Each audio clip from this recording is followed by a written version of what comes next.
Oh, Christ. Oh, hey, ouch. Oh, feeling it. What's up, everybody? Welcome to another live episode of Game Time here on the Outlaw Nation channel. This is my first show today, so I feel weird. I was relaxing all morning, kind of prepping for the show, watching American Pickers. It's a weird kind of morning. So went out and got some French toast, actually, which I've deluded myself is better for me than a pancake. And I'm ready to go. There's a lot to talk about. Wait, time out. Yeah. All right, time out. Better for you than a pancake? I feel like a French toast is better for you than a pancake. It's like lighter. It's like bread. I thought there was like heavy cream and shit that goes into like making French sugar and everything. I'm like, I mean, the truth is none of it's good for you. Let's just be honest. Kodiak cakes, unless you get Kodiak cakes. I mean, yeah, you can go and get them keto cakes. Oh, like I like that's Kodiak fine. cakes. I'm down Kodiak with that. cakes are the great best. Yeah, they sell that at Costco. I can get it. Yeah. Yo, I've been looking. Otherwise, speaking of which, I meant to tell y'all this before we went live. I might as well say it while we're here. All right, show me them Dunkaroos. Yo, I was back in Chicago and I found some Mrs. Freshly's Reese's peanut butter cupcakes. Ooh. As God is my witness, I have been looking for them things ever since. I'm about to order a case off Amazon because I cannot find them anywhere else. Oh man, DGMC, you're gonna have to do better than that. Come on, DGMC. Some of these jokes are getting like, come on, man. Y'all got to step up to the plate. Y'all sound like an open mic half the time. All right. Anyway, I am your host. I'm a professional stand-up comedian. I'm your host, John Rocha, and over there to my right, Jay Washington. How are you, brother? Hi, I'm just an amateur comedian that is trying to be on the level of John Rocha. I've never performed anywhere of any value. It's true. I just had myself photoshopped on a lot of things, even the marquee for the Laugh Factory. But I'm here. True. Thank you for having me. It's true. I remember seeing that. I appreciate you. Appreciate your game, though. I appreciate your game. And over there, the man who's got all kinds of game, managing champions in the Schmodown over here, Winston Marshall. How are you, dude? I'm just glad to be amongst the two of y'all's ilk because Jay was the first one that I knew that managed somebody. I mean, I hadn't met all the other managers. He's the first one I knew that managed someone to a title. Rocha won multiple titles. So now I feel like I can finally sit in the same conversation with y'all two suckers. Please. I would just like to say, before I go further, I do miss the Schmodown. I was thinking about this long and hard this weekend. Do you miss it really? Especially after Winston's great win on the two matches that they had.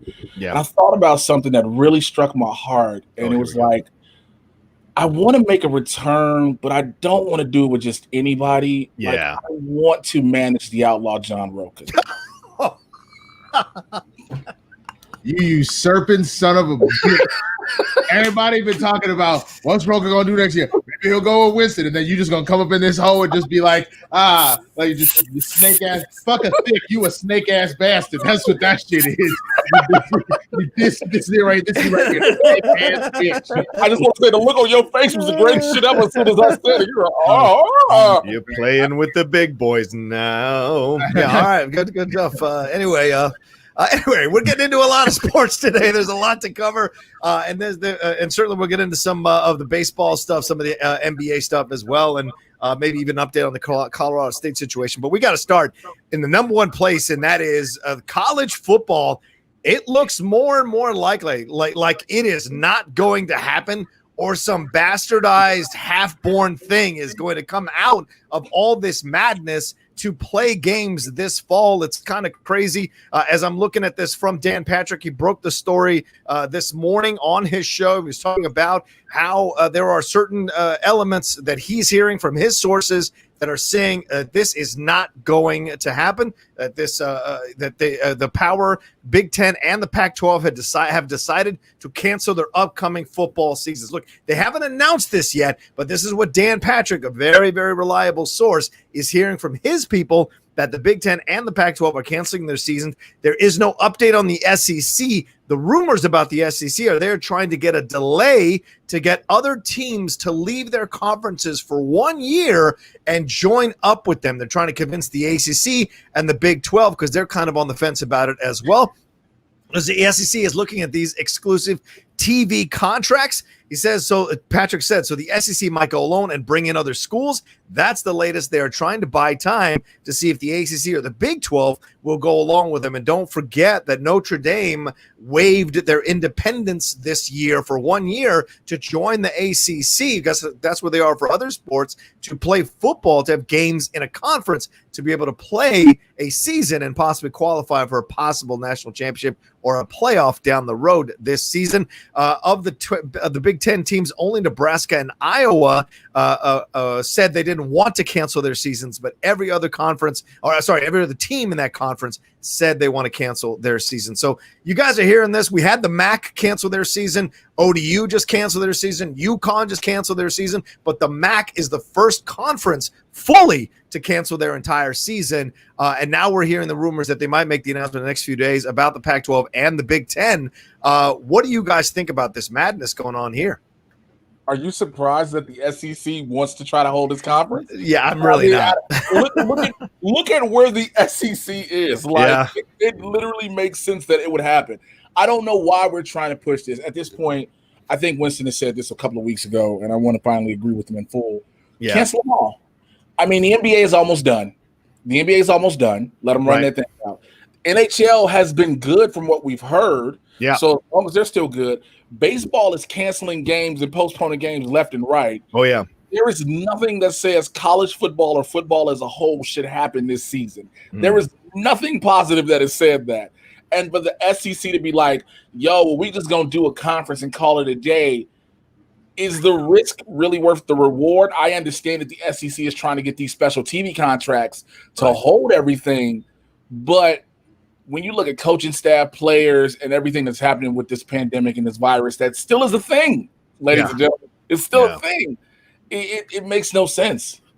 Well, you look at Winston, you look at the fact that we just had that incident at summer camp, 260 kids getting infected with COVID. We just had that incident in Georgia where these kids took pictures of the crowded hallways. They tried to suspend the kids. The kids fought back over social media. They rescinded the suspensions, and then they shut down the school when 9 cases of COVID popped up overnight. So this is just a small sample of what it will be like when the universities open back up and people come back to this campus, players start coming back. How can you possibly think you can have a college football season with 268 teams in the Division I in this situation with COVID? Yo, I mean, there's so many things to talk about here. I mean, the first is, I mean, y'all both went to school. Y'all know what the fuck they make you do before you go to school. They make you get that goddamn meningitis shot, because if meningitis shows up anywhere on campus, the whole campus is fucked. Yeah. So, like, why are we that surprised that something that is, it sounds like equally as contagious? Like, are you fucking for real? On top of the fact that, if you've noticed, the only sports that have genuinely worked going forward outside the country, I mean, you've had soccer, but remind me if Premier Leagues have been doing a bubble type situation. It's a bubble in the sense. Well, actually, it's not so much a bubble. That they are within their bubbles. The teams are, but the fact is they've handled COVID better overall, so it makes it easier to be able to travel to certain locations for these games. So you either have a situation where the country was doing well enough, that you didn't have to worry about it, or you have a situation like the NBA where we had a few scares here and there because, you know, some of these niggas don't understand that you can't just be going out getting Magic City wings. But for the most part, they have handled their business and have stayed within that bubble, and that's why the NBA has been able to function, and you've seen some sort of return to normalcy. The reason why you haven't seen that with the MLB is they're kind of just doing whatever, that they're getting positive cases instead of reporting it and saying, let's just shut it down for a minute. They're like, nah, we're good, and they play anyway. Let's be 100% honest here. College football is infinitely larger than any professional sport in the sense of college sports in general, in the sense that you're pulling kids from all over the country. Yeah, it's fair. And you've got a situation where, like, if you play for, say, the Los Angeles Rams, you may be from New York, but your ass lives in Los Angeles. Right. You're not leaving anywhere unless your team is traveling to play another team. Versus, I could be from Dallas and play for Oregon. So now I'm taking my Dallas germs with the dude from New York, the dude from Florida, the dude from North Dakota, the dude from Arkansas, all showing the fuck up, And then worst case scenario, something happens, it's like, fuck, I got to go back. Now you're taking that shit back. You're literally asking for a cesspool to happen. Yeah. And so it doesn't make any sense unless they were willing to make that sacrifice. And in all honesty, I would not encourage those. Like, I know there's a lot on the line for some of these college players that want to go professional, but if you ever needed an argument, and this might be the wake-up call the NCAA gets about finding some way to pay these kids in some form or fashion, you know what would get them to universally be like, I'll run the risk, is if they maybe had something on the line other than to just kind of like, because for most cases, if they shut it down for a year, most people have agreed we'll give you back your scholarship. They're trying to figure out eligibility. Some of the top recruits anyway, like while it'd be nice to pad their stats again, are ready to go be drafted if they wanted to. They just kind of made the decision to maybe stick around another year because whatever. The only people I genuinely feel bad about in this whole situation is those players, especially the ones that have prospects in the professional sphere. Fans, it sucks. It sucks a shit ton. But again, if you look generally how we've handled this as a country, we have not handled this with seriousness. And I'm of the mindset the same way my mama used to treat me. If I acted up in fucking Target, I don't get a toy. My bitch ass gets whooped and I go to bed without supper. And if I'm lucky, maybe she'll let me have a few vegetables before bed so I don't fully starve and shit. But you don't get rewarded for acting bad. You don't get rewarded for not doing your responsibilities. You have to sit there in it. And I think this is one of those situations that if we really want to get back to form, we have to sit in it for a minute and just do better. Yeah. I mean, Jay, what were you going to say? Well, I mean, to add on to how the country has handled this real quick, I don't know if you all have seen, I'm a fan of Animaniacs, and somebody took one of the greatest Animaniacs clips ever, and it's Yakko Warner telling you all the countries on the planet, but instead it's him telling you all of the countries the United States is allowed in. And literally all. And I bring that up because it shows the way we've handled this virus as opposed to the world. Yeah. When it comes to collegiate athletes, like I agree everything Winston said, but also there is a hashtag that a lot of them say they want to play. And again, you have this mindset like, yo, football is all I know. For some people, basketball is all I know. Wrestling is for many people is all they know. You know, I get that. But again, we have to play this risk versus reward. Right. Yeah, and the Pac-12, the reason I think one of the big reasons why they're willing to cancel their season is because there was a movement amongst the players saying we want to be involved in everything you are creating as a safety guideline that we're going to have guidelines that we're going to have to adhere to, so we can be aware of what needs to happen here and have our input respected to tell you all what we feel comfortable with in terms of health, because it's us that's going to be on the front line getting sweat and everything thrown into our faces and people's bodily fluids, like God knows what goes on that field, and we're at risk. So we want to get involved. And I think on the other side now, you've got people like Trevor Lawrence, who's come out from Clemson, and a few other notable players who said that they want to play, hashtag let us play, or whatever that is. And of course, Trump jumped all over it. It was like, that's right, let him play.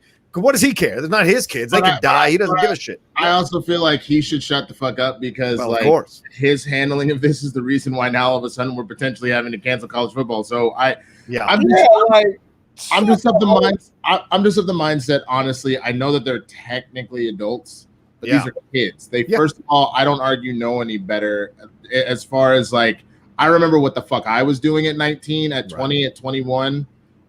Like, 32-year-old me is like, come on, dude, for real? Like the amount of times, like blackout motherfucking drunk, the amount of times like staying up to God knows what stupid sort of hours, like joining my fraternity, we had to do this hike up like the Eagle Rock, and that whole section is blocked off because it's dangerous as shit. Like, you know what I'm saying? Like just the shit you do that, like, because you're young, you're good. But like, this is the same like kind of age group. Yeah. And in certain parts of the country where you saw people throwing COVID parties. Yeah. Literally throwing COVID parties and putting betting pools to be like, so I just don't think that this is smart. I think like at the end of the day, I would be more reticent to be like, do whatever you want if it didn't potentially affect everybody else. But the issue is if they catch something and then something happens where they, again, have to go home and be with their family, you're just taking all of that shit right back and potentially making hotspots out of places that, didn't have them. or that we're just getting rid of them. Yeah. This is going to be a discussion that's going to continually happen until the decision is made all across the board. Yeah. And even once that decision is made, we're still going to have this argument of, well, should you play? Shouldn't they play? Should they want to play? Why can't they play? Right. And again, we've said it before here. We've said it before on Blurs. We've said it everywhere. The only country in the world to politicize a virus has been here. Yeah. And that's why we're in the situation we're in with this. Mm-hmm. Anybody within their right mind knows, like, yo, we understand the death rate percentage is low. Yes, but the possibility of anybody dying now has shot up. Yeah. There was just this small window and gap in this certain group, but now we're seeing more of this group expanding. More kids. You know what a lot of it is small, but you know what a lot of it has to do with on top of it, and why we're seeing a higher death rate than a lot of other countries too, right? Because they have openly said the way that the virus attacks, that anybody that's kind of in the overweight range, you have a much higher potential for dying. Yeah. And that's this country is known for that's why, on a smaller note, while there are a lot of people petitioning for gyms to be open, because of that. And again, when you talk about sports, and I'm playing devil's advocate now, because when you're talking sports, you're talking being active. You're talking about boosting your immune system, cutting down on obesity. So it has that catch-22. I get that, but at the same time, that risk. But I agree with you, and I think the last thing specifically tied to that risk with college football and even professional, because we're getting into that too, though, if they have a greater means of making bubbles happen, if the NFL really wanted to try and make this work, they could put a bubble system in place. Oh, yeah. You can write something in the contract. You fuck this up. Not only are you quarantined, but if you put at risk other people, then you could just be like, your contract could be voided. You could put a morality clause. Because you could put that in there. But that being said, football, more so than basketball, more so than baseball, you were in each other's faces, spitting on each other, breathing at each other. Like, especially the linemen, the backs, the linebackers. You could argue maybe a quarterback, a receiver, those safeties, they're a little bit further out. Maybe they can be away from it. But anybody in the trenches, you were asking for them to potentially have one person have it, then everybody has it. Yeah. So like, football just doesn't even seem like a good sport to try and play games with. I know that you're kind of close to each other during basketball, but it's not really the same. You know what I mean? It's not quite. I have to disagree. Okay. Because the same theory you're saying in the trenches can be applied in basketball when you're playing one-on-one defense, whenever that fucking happens. Sure. Or when they're in the paint. Remember, when people are down low, you know what I'm saying? It goes every way you can look at it, even baseball. Yeah, sure. But I think here's the difference. Here's the difference, Shay. Let's say, for example, I'm playing like a small linebacker. You're playing O-line, right? And I'm never play O-line. It doesn't matter. The point, just go with my analogy. Okay. I am literally coming at you pretty much every single play that we're both on the field. Yeah. So let's say I have COVID. I'm breathing in your motherfucking face for 4 I don't appreciate you saying I have COVID and here go Rocha. What are you trying to say? versus you have a situation, and I understand that secondary and receivers also. I see someone say that. I know that they collide with each other too, but this is a little different because you're dealing with a scrimmage cloud of like 10 dudes, like 5 on each side, more or less. Right. That's happening consistently. Versus anything in in basketball situation. Yes, we are kind of going back to a similar whatever, but plays differentiate. Sometimes Porzingis isn't down in the paint. Sometimes he's out on the 3-point line. So you know what I'm saying? There's enough moving around kind of whatever. You might maybe avoid. Now, granted, if somebody has it, odds are everybody on the basketball court is fucked. But either way you pull out of this thing, Winston, it's more about how you're handling, right? The NBA has so far, since they've gotten in the bubble, 0 positive tests for coronavirus. That's incredible. And it's because they've set things up. And they had a couple of idiots kind of break it initially. And then when shit started to get real, then nobody broke it after Lou did that stuff. Like nobody's been breaking it. Everybody's been adhering it because nobody wants to deal with the social media backlash of this situation. Have there been injuries? Yes, there have been injuries. And so that's part of it, but nobody getting COVID. With the football situation or baseball, even baseball rushed into their season because they couldn't come to an agreement. They put together these haphazard ways of testing each other. And now they're all getting it. And it's definitely endangering the season. With football, the same situation here. They know that these guys don't give two shits about them because they're young kids. They're expendable. They know they've got a bunch of other people in the depth chart that can step right up if one of them gets COVID. Over 30 Power 5 players, 30 players, top-tier players from the Power 5 conferences have pulled out from playing this year. They pulled out immediately before this whole thing went down or before it was stated that there might be some cancellations from these conferences. They pulled out. We're talking Michigan State, Florida, bunch of players pulled out because they don't want to risk their futures. Yes, there are other people who want to play, but that's the job of someone who's in charge, is to be like, look, I get it. Both sides, we got to do what's best for everybody. And what's best for everybody is not to expose them. It doesn't help, though, when Nick Saban comes out, when he came out with a quote this morning and says they're safer at Bama than they are at home. They're 4 times safer at Bama than they are at home. Harbaugh coming out saying, oh, they're safer here too. We need to respect these players' desire to play.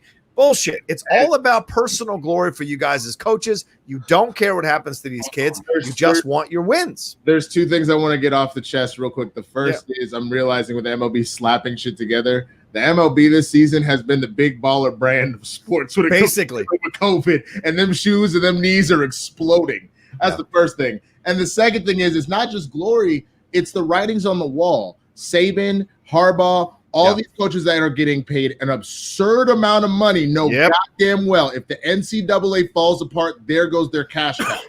Good point.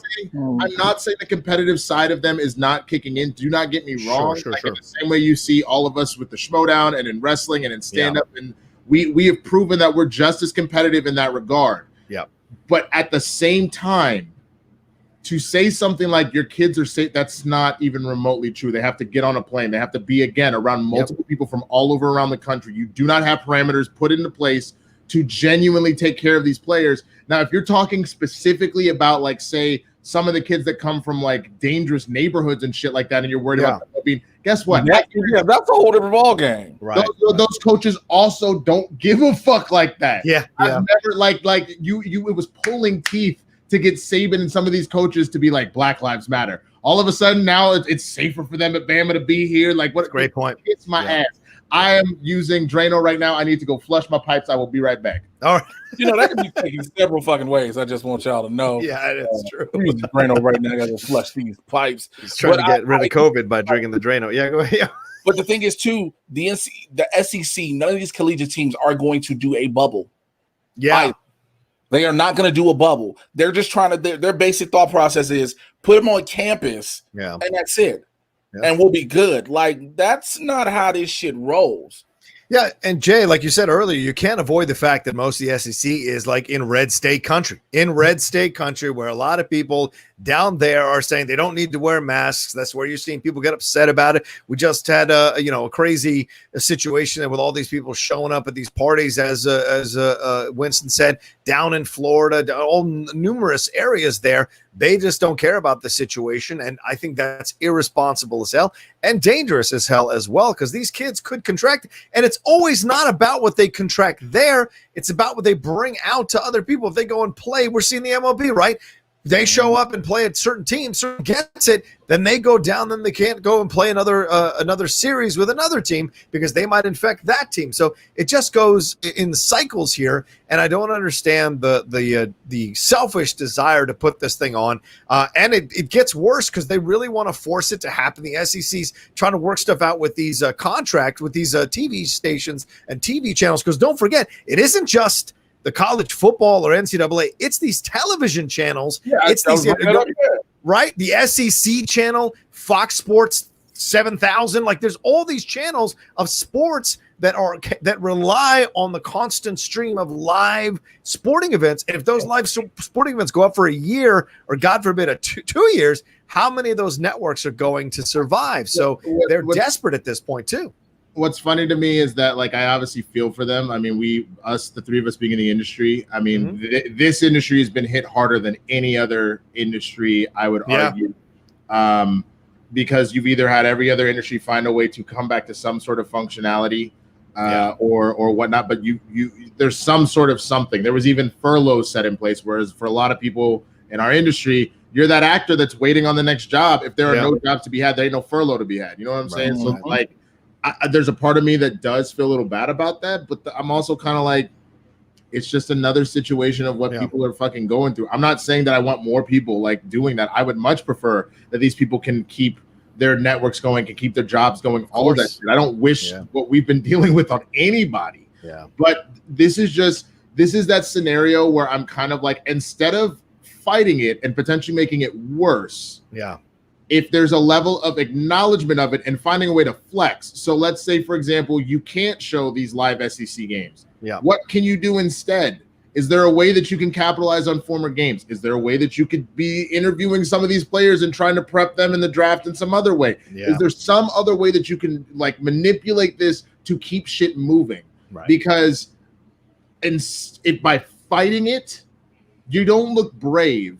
What you look like is an idiot because you're ultimately going to make this situation worse. It's already been proven. It's only going to get worse if you do this wrong. Exactly. And Jay and Winston, we've seen college kids die in practice. We've seen college kids drop dead from. We just saw. Over the weekend, I think former basketball player for Florida State Seminoles, training in Belarus or somewhere, doing drills, dropped dead from a heart attack in the middle of the drill. Dropped dead, 27 years old. It's insane. And so you look at this. If you get to these COVID situations, that Vikings player just came out and said, if I hadn't gotten this COVID thing, they would check in my heart. Right? They would have found out dude needs a heart. He has heart disease. Yeah. Like dude would have died he would have literally gone on with his life playing and living. He would have died like Reggie White died. Yeah. Right. He would have died like Reggie White died. And again, we look at the end goal when it comes to collegiate sports. The end goal is going pro for many of them. For many, there are players who absolutely just want to play the game. That's it. They have no desire to go pro. But for many, it's to go pro. It's to go pro, whether it be the NFL, play overseas, whatever the case, in Canada. That's the goal. Well, the goalpost, as people say, can get moved back because everybody's dealing with it. Yeah. Like Winston said earlier, if you were going to get drafted, if this was your year to come out and you're already a top recruit, if you're not playing, I think you're good. Yeah. You're already there. They'll take a look at you. That's the sad thing. I feel bad for that kid that's on the bubble. I feel bad for that kid that came out, his sophomore year wasn't great, or maybe he had an injury, and this was his time to try and make a comeback. Do not get me wrong. I understand how much that affects people. In the same way that I feel bad for the kids that they were about to graduate high school, they were about to graduate college, and that shit blew up a few months ago. Right. Like there are God, I don't know about all the rest of you, but I feel like there were all situations that we were lined up for when this shit started that You know what I'm saying? Like major things that were going to potentially happen that completely disappeared. So I'm not saying that it's not tragically sad. Of course it is. But you know what you don't do in those situations? You don't go and make it worse. Right. Yeah. And you can't be a child and you can't be a petulant child and be rewarded, right? You in those like we just said, in those SEC areas, all those people not wearing masks, that's the reason why we're in the situation we're in, because you all didn't take it seriously, and from the top down there wasn't the right decisions firmly made from the beginning. So people were wearing masks, stuff was shut down for a while, but no, we had to create the stupid clamor of, oh, you're taking away my rights, you're taking away my freedom, and now you get to have football? Fuck you. You don't.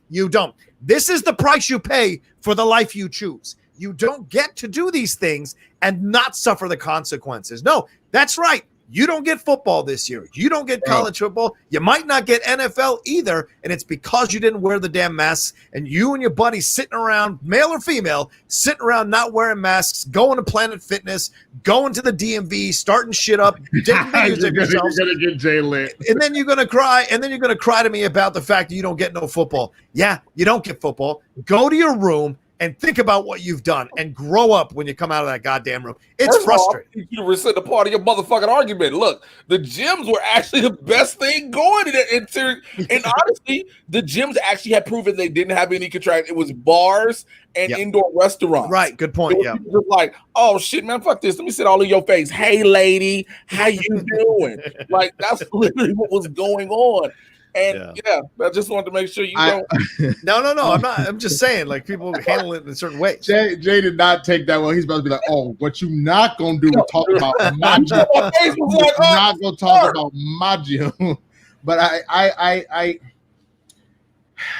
think the thing that's just so telling is the idea that, like, if you were in a situation and people like I would own this my own self. There would be times where my friends would all go on vacations without me. They would go to wine country. They would go to like adult summer camp. They would go on a Vegas trip, and I would never get to go. And the reason why is, sure, I'm not pulling in a lot of money, but the few times that I had to save it, instead, those weekly Tuesdays when they want to go to the bar and drink, I'm dropping $20-$30. If I don't do that every week, when it's time to go to adult summer camp in June, then I have put that money away. I can go with them. Right. So I either can make the decision. I can do the weekly shit with them, or I can do the big trip with them. You don't get both. That's not how life always works. Right. You're very blessed if you get to do both. Yeah, but it's the same.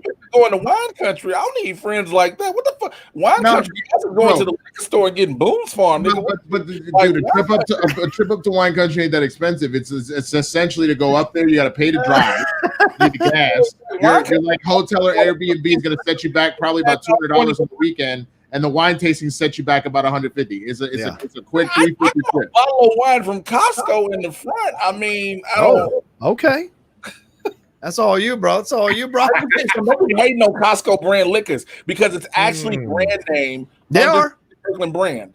The wine selection at Costco is damn good. I don't care what anybody says. Mm-hmm. It's absolutely phenomenal. And like it's not only that they will go and they'll take name brand liquors and put their name on it. They'll go and get big names. Like there's this one from that's indie whiskey distillery from Texas. Yeah, their handles normally cost $90. I bought that bitch for $30 at Costco. So let's go. Yeah, that Brad Pitt, Angelina Jolie rosé that they had. Yeah, that rosé was fire. $21 at Costco. Yeah. I said rosé.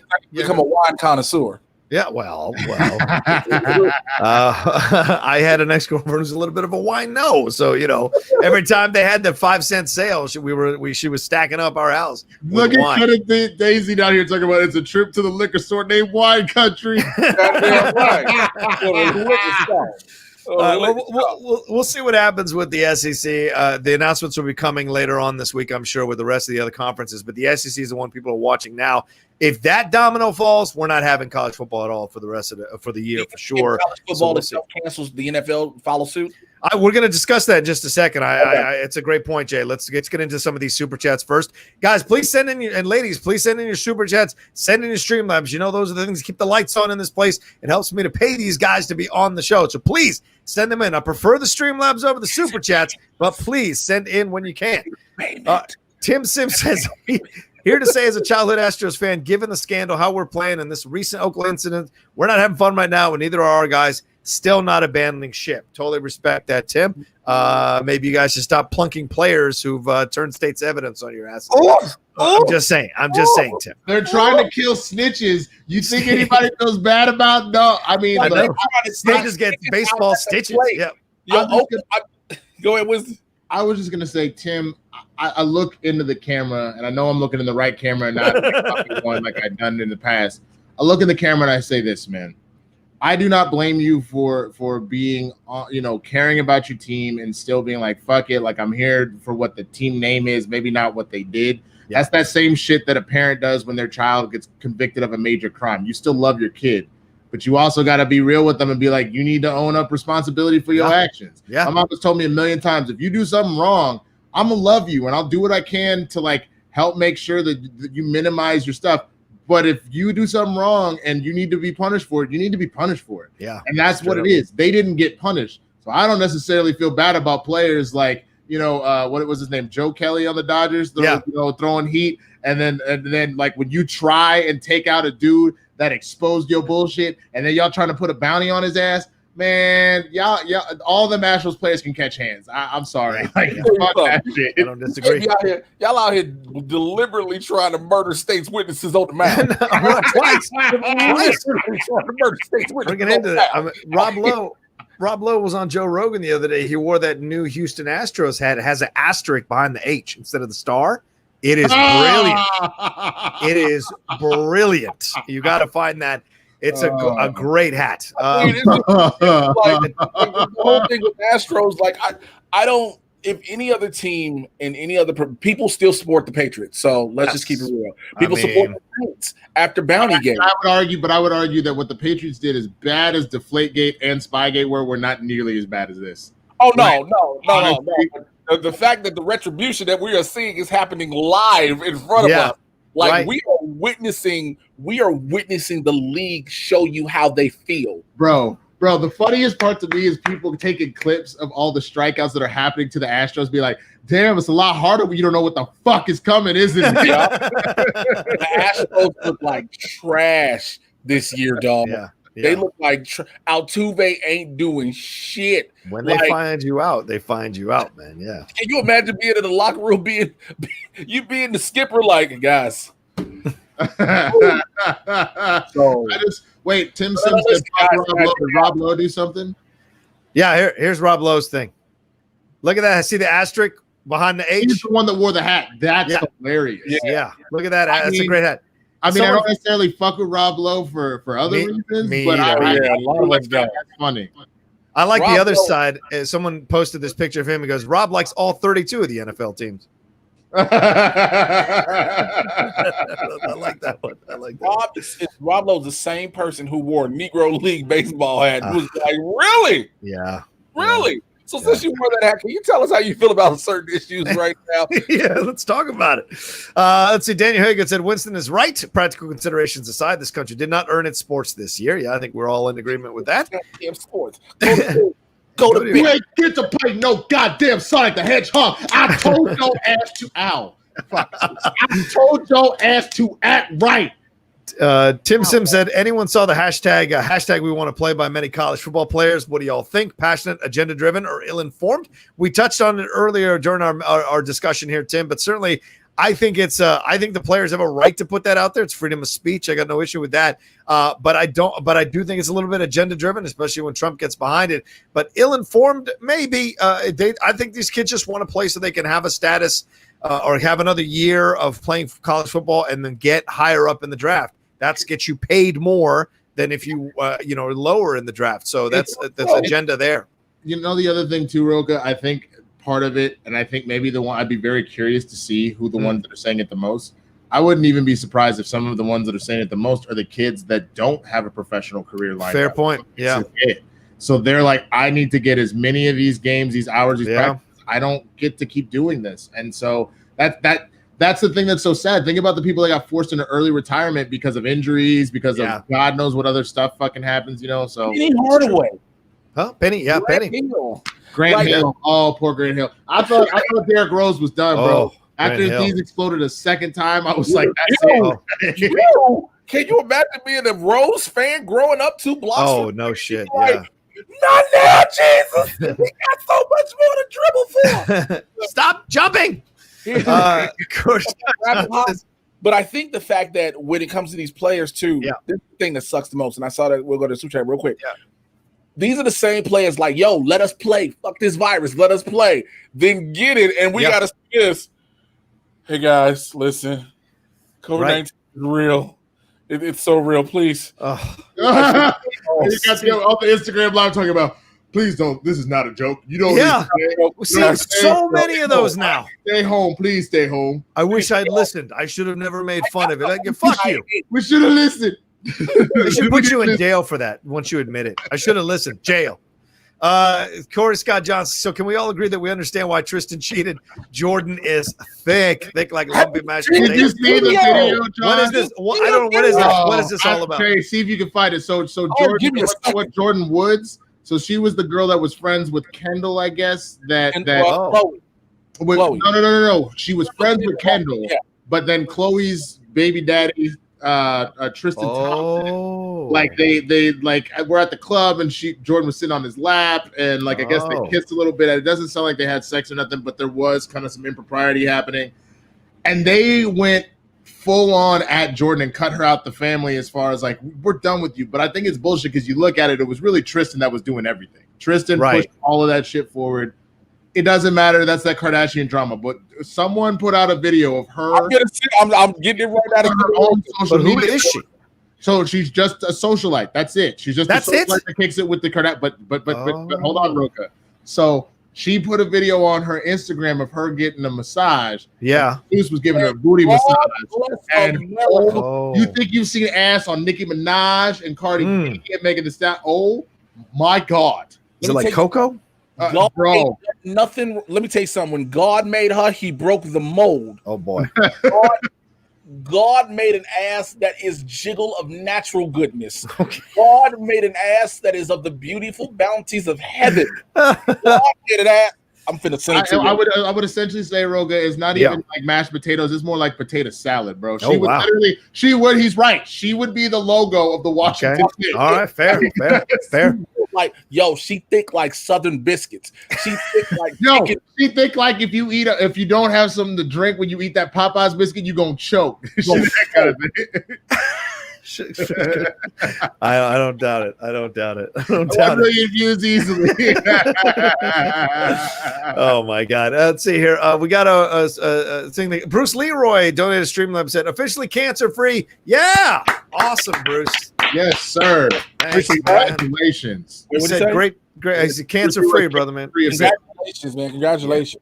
Great show, guys. Winston, great job on Friday. Jay, looking great. And Outlaw, you are the best. I appreciate all you guys and your hustle. Sorry I couldn't get it done for you, Bruce, but I played a hell of a game. Just couldn't get that W. I know I dedicated the match to you, but I couldn't get it done. But thank you so much. And I'm happy that you're cancer-free. That's way more important. Some movie trivia match, for God's sake. So much love to you. All right, let's move on to the next situation, and that is the NFL. The NFL, 66 players opted out of the 2020 NFL season because of concerns. Over COVID. Kansas City Chiefs offensive lineman Laurent Duvernay-Tardif was the first to announce he was sitting out the season. The players who are considered high risk for COVID-19 earned $350,000, and an accrued NFL season by choosing to opt out of the season. Players without risk earn $150,000 opting out of the season. And the number of as I said, there were 66, but the players that opted out, there were some interesting players amongst the list of the people who opted out. I was pretty surprised to see some of these stars on the team. Yeah, I was just shocked how many stars. It was stars of the Patriots that was like, fuck this shit. Yeah, I'm out. Patrick Chung. There were a number of NFL players who opted out who were I think Travis Benjamin opted out as well. He was still building his thing with the league here with his status as a receiver in the league. So all these players opting out. It's just insane to me how many of them really decided that they didn't want to go forward with the season. And will they look like? Let's see what you guys think. Will they look brilliant if eventually the NFL decides not to have a season? Because then they have been a little bit ahead of the curve in this way, get their money, start the not having to go through any of the training camps or any of that stuff. Don't you think they look a little bit smarter in this situation? What do you guys think? They will be held as trailblazers of this movement. Check your email, by the way, Mr. Rocha. It is sent to you. They're smart. You didn't send it to me? What the fuck? We all have. Okay, I'm finna send it to you too, sir. But they'll be considered trailblazers of it because they're like, oh, we know what's up. Might as well take this pay instead of waiting till the last moment. The NFL is not going to have a season, and like I said, you're not going to be able to have replacement players. Yeah, we understand that basketball is doing this thing in stadiums without people. You know what I'm saying? We're trying to zoom the crowds in. MLB is doing it too. Like, y'all not going to do it because your players are not going to be on the same accord, no matter what. I mean, Travis Benjamin, I mentioned earlier. Josh Doctson over for the Jets, he's out. Rashawn Melvin for the Jacksonville Jaguars. Lucas Young, who was a starting offensive tackle for the Kansas City Chiefs. Albert Wilson, who was killing it last year for the Dolphins, he pulled out. Sam Beal, a cornerback for the Giants, pulled out. Give all these players. Alan Hearns, who was doing well with Miami. Question. Yeah. Did OBJ, Cam Newton, or Todd Gurley opt out? No. But OBJ is saying he doesn't think we should have a season. He's certainly been vocal about it. That's what I was going to say, and I'm not saying that you can't change your mind, but there's a little bit of hypocrisy because OBJ did that whole interview with Victor Cruz hosting it. Yeah. And all three of them talking on it, they're like, there are things more important than football. Life is more important than football. I got 6 kids. I got this kind of hot, whatever. I'm sorry, Cam has 7 kids. My bad. So like they're talking about how dangerous it is, and like they've already made their money. It's not to say that you want to keep making money, right? But it's like there are things more important. For none of them to opt out, I'm kind of like, well, I think, but that's the thing. I think there's something to their opting out. Yeah, I think because of how high profile they are.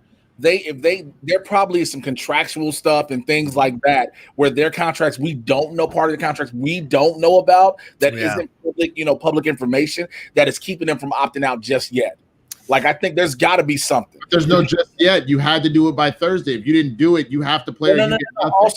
Also, but I get that part, but also there may be something about money that they'll get if certain things happen. You see what I'm saying? I mean, Cam Newton is one of them. Remember, he got a minimum $1 million contract with a couple of incentives involved. So I understand that he doesn't have a choice. He has 7 fucking children to feed. Right. So he got to go out there and get all million. All million, because $1 million means he's paying probably at least 25% out in representation and lawyer fees. Yep. You got to pay them taxes. That nigga probably walking away with maybe $350, and that's you got to split that among 7 kids. Ooh. So Cam Newton is walking away with this NFL season, should it happen, with $52,000. That's $52,000. I like it. $52,000. That's what you get. Insane. We're at 180 y'all watching us live, but only 99 likes. People, come on, swing that cursor button. Did you get the video, Mr. Rocha? How was that? Did you get the video, Mr. Rocha? And not yet. Handling business here first. Please hit those like button, hit that like button, hit that thumbs up button, give it some love. And let me see if I can take a look at this video. Although I'm watching it as we're doing the show, though, so I don't know if I'm allowed to have my reaction. Is this the reaction video? You can clip out this. Oh, Jay, why did you take like 5 photos of this? I didn't. Whoever took the one that did it. Okay. Yeah, whoever took the video was like, let me go get this Scott right here. Did you send me a video? Yeah, the lymphatic drainage. I guess that that's the whole thing. That's a legitimate like move as far as draining your lymph nodes in your body. It's like it will help you in staying healthy. Yeah. But at the same time, you're just seeing Jordan Woods and you're like, holy sweet mother of Jesus. She thicker than a Snicker. What's the other one? Damn, you're thicker than a bowl of oatmeal. She's thicker than a gyro meat rack. Oh, I see. Yo, he just gave us the Mike Kalinowski when he saw the WAP video. I don't know if you guys saw that reaction. Where he goes, okay. Is that legal, champ? Is that legal? That's the funniest part. Clearly, was Shada watching it. He's just like, no, the dog wasn't having none of this shit. Well, we'll see. I mean, I think it's a big sign that many people pulled out to play in the season. I also think that we are slowly moving towards trying to force a season to happen when it shouldn't happen. And of course, they're doing all these parameters to make it safe for the players to be there. If you go and watch, the Hard Knocks, they've already put out some trailers for the upcoming Hard Knocks season, and they have a piece on NFL Network where the reporters go in and show him to Rams training camp, and they're showing all the different precautions he has to go through. But how much of that is actually real? And by that, I mean this. Yes, they'll do it for a reporter because the camera's on, but how many of them are following every single strict guideline for every single player as they come through the door? I wonder, and can they keep it going every day? That is not an easy thing to do. So I just wonder overall if this is going to work out. We're going to get more COVID. I mean, before the season even started, we had people coming down with COVID in the NFL who were players, starters. So I'm wondering as this goes along, as training camp really intensifies and we start to hear more and more people having it, then I think this season is in peril for sure. Mm-hmm. It's so beautiful. It's so beautiful. Oh, there it is. She's thicker than a pound cake, says Corey Scott Johnson. All right. It's so beautiful. It's so beautiful. I'm just watching it on repeat. Jay, can we focus? Kind of just glad we can't see Jay's lower half right now. I respect it's just Jesus. It's so beautiful. It is so damn beautiful. Oh, yeah. That's good. It's good. I didn't get any of that. I only got a picture. So I don't know what you sent me, but it wasn't working. Oh, he didn't get the video. I see it now. I see it now. I'm good to go. El Santoyo donated a Streamlab. He said, "What's going, mi gente? Dem Astros are lucky the town wasn't in the house when that fight went down. Shit, they do know it's the birthplace of the black hole. I know a few homies that would have jumped over and started throwing hands. Hashtag best team in baseball." Bro, that could have turned into Malice in the Palace Part 2. It would be, but they're still in the Coliseum, right? It'd be I got nothing. Oakland, and we should. I guess we should just before we jump into that real quick. I want to finish off the NFL segment of the show, talking about how my Redskins have gotten rid. Oh no, I'm sorry. Your football team. Your football team. Yeah, the Washington football team. I don't know if it's DC or state, but Washington football team has released our starting running back, who everyone loved, but was constantly getting injured. Derek Weiss. He got charged with 3 counts of domestic violence, this dating back to 2018. So this happened apparently 3 times, and they finally had enough. The Redskins did. They immediately released him. On the day they reactivated Reuben Foster, who, if everybody remembers, left San Francisco with his tail between his legs because he too was accused of domestic violence. And the Washington football team took a lot of crap for bringing Reuben Foster over and picking him up off of waivers after that situation happened. You had Ron Rivera come out, and Ron kind of defended the decision by saying that, well, Reuben's done his work, and there are some things that came out, and he was exonerated, and blah, blah, blah. And it's like, okay, but you haven't let the Darius Guice thing run its course either, but you're okay with letting him go. Yeah. Darius? Darius, is that his name? Is that how you say it, Darius? That should be Darius. Darius. Yeah, you got me looking at thick things. My brain can't function. Darius squeezed him getting in trouble, but we haven't seen the full story yet from Darius either. So to me, overall, I think what they did was they got rid of a running back who was constantly injured, could never stay on the field more than 3 or 4 games, and they cut their losses, saw their avenue, and they cut this player before domestic violence, and they brought Reuben Foster in because he's back and healthy, and they want to see what they got in him. So once again, it's that sliding scale of morality in the NFL. Depending on whether you're talented or not, the teams will excuse certain things. It's frustrating as hell, man. I hear you. One of the things that I think you kind of skipped over a little bit on that, I know he had incidences a few years ago. He has 3 domestic violence cases from this year. February, March, and April. Yeah. So this is one of those situations where it's like, I mean, you should have probably handled it way back when, right? But this is clearly escalating. And remember, we've been talking about this with COVID on top of that you have a very scary situation for domestic violence where these numbers have gone up. And ironically, they spiked, they completely plummeted. And the reason why they plummeted is because you have a situation where a lot of these survivors are stuck in the home with their abusers. Yeah. So they're not reporting it because you damn sure ain't got nowhere to go now because a lot of shelters were closed and all sorts of shit. So but people operators have known it is scarily unusual the lack of calls that have been happening, and that's what that situation is. So when you have a situation where this guy clearly, you should have cut him already for him being a piece of shit and on the morality side of things. But I agree with you, like you said, when you throw the morality, which is escalating, on top of the fact that he's not healthy anyway. Because I'll be real with you, there's 2 reasons why Ray Rice got fully cut out of this whole situation. The first was the video. Yes, you had a video that because people had heard about this before, they let him slide. Yep. The video was the first thing. The second thing was he wasn't productive anymore. Right. If we're being honest, he wasn't really Ray Rice anymore, and that's the only reason the NFL really got rid of him. And you know what? I remember when the Ray Rice video came out, and of course, this is something we do, and I say we as a society, when we see videos like this, as fucked up as they are, we make jokes. And people made jokes about the thing. They were like, yo, who hit her harder, Ray Rice or the elevator? Oof. And I was like, come on, fam. Come on, man. That is not – because it was even who's the it wasn't Tyreek Hill. It was another player we saw where he said the girl called him the N-word. And that was dude, back for the Bengals because it was pre-Mixon, Joe Mixon. Yeah. Oh, yeah. Remember that? Because it was we just saw him at the bar. He was at the bar. Yeah. No, it was one. That not even that one. It was one at a hotel. You see, this is how many of them that happened. Right. But it was Kareem Hunt. Exactly. It was Kareem Hunt. Yeah. We saw that video. And again, it goes to the we see these outside incidents, but now you have this where people are living with their abusers, and this shit is really messing people up all the way around. It's like you say, there's nowhere they can go. Tempers and frustrations on every end are getting high.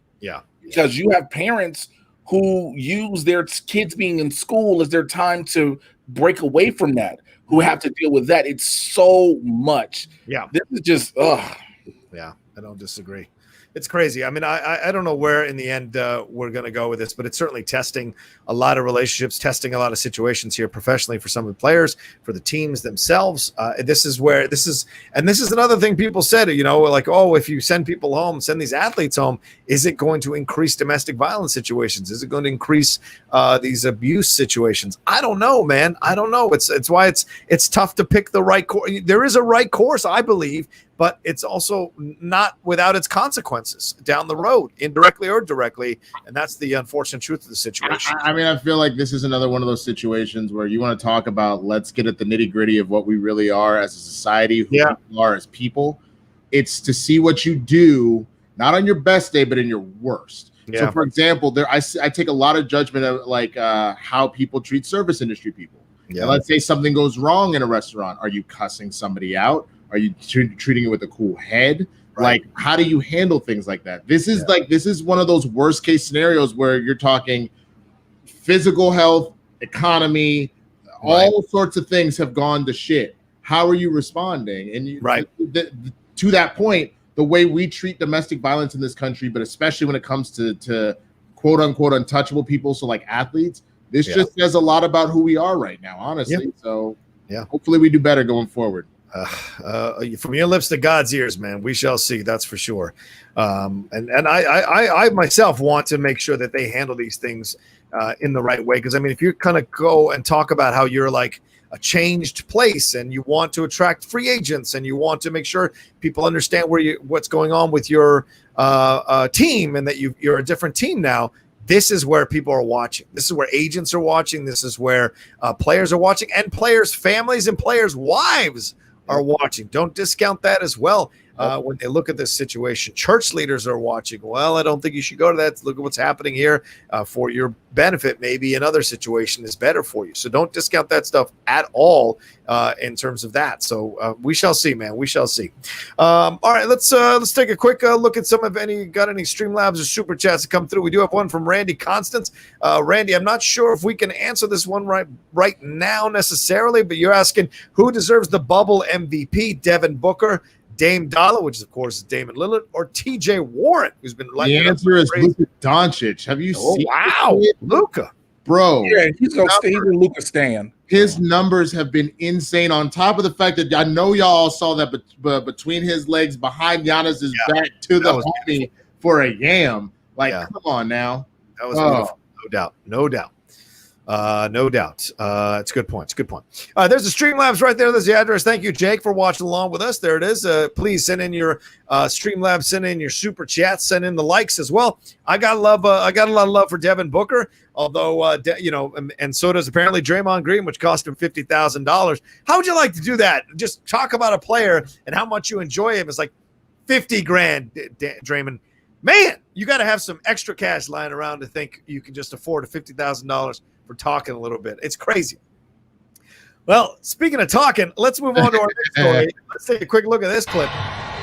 Look out, folks. This is not a good idea. This is not a good idea.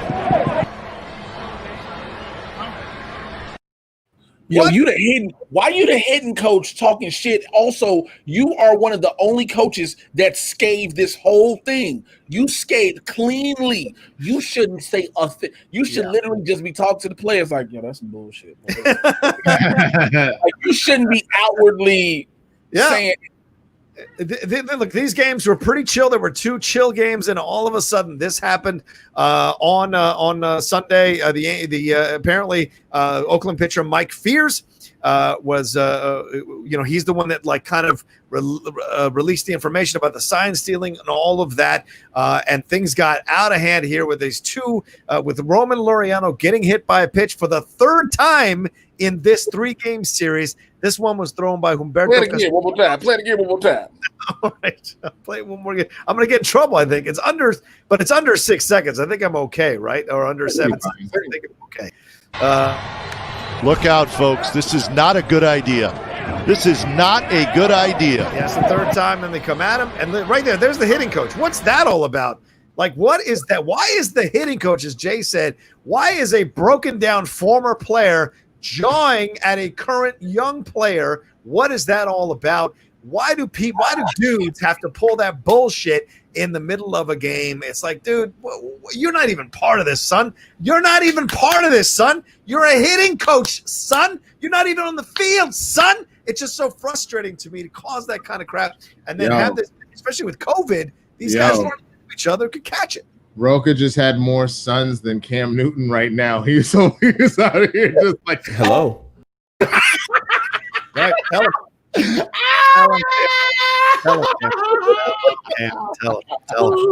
Tell him.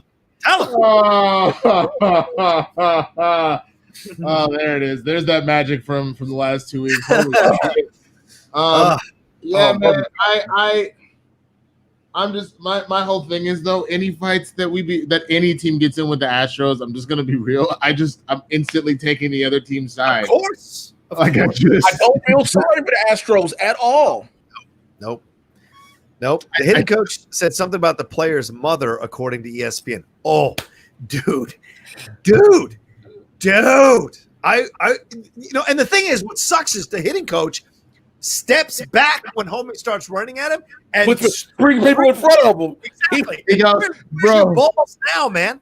Bro, he goes, let's sprinkle some crack on him and let's get out of here. Like my dude, I don't know if you guys know Pablo Francisco, but he used to do a joke about Jerry Springer. He's like, Jerry Springer is a shit starter. He'll be like, and you said that he wants to sleep with your mother. Here's a knife. Do something with the knife. And then just drift into the background while they just go.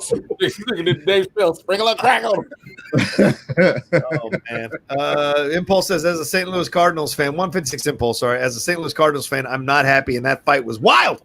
MLB isn't going to last. Yeah, as a longer conversation, a bigger conversation, this kind of stuff can't happen. There's already going to be suspensions.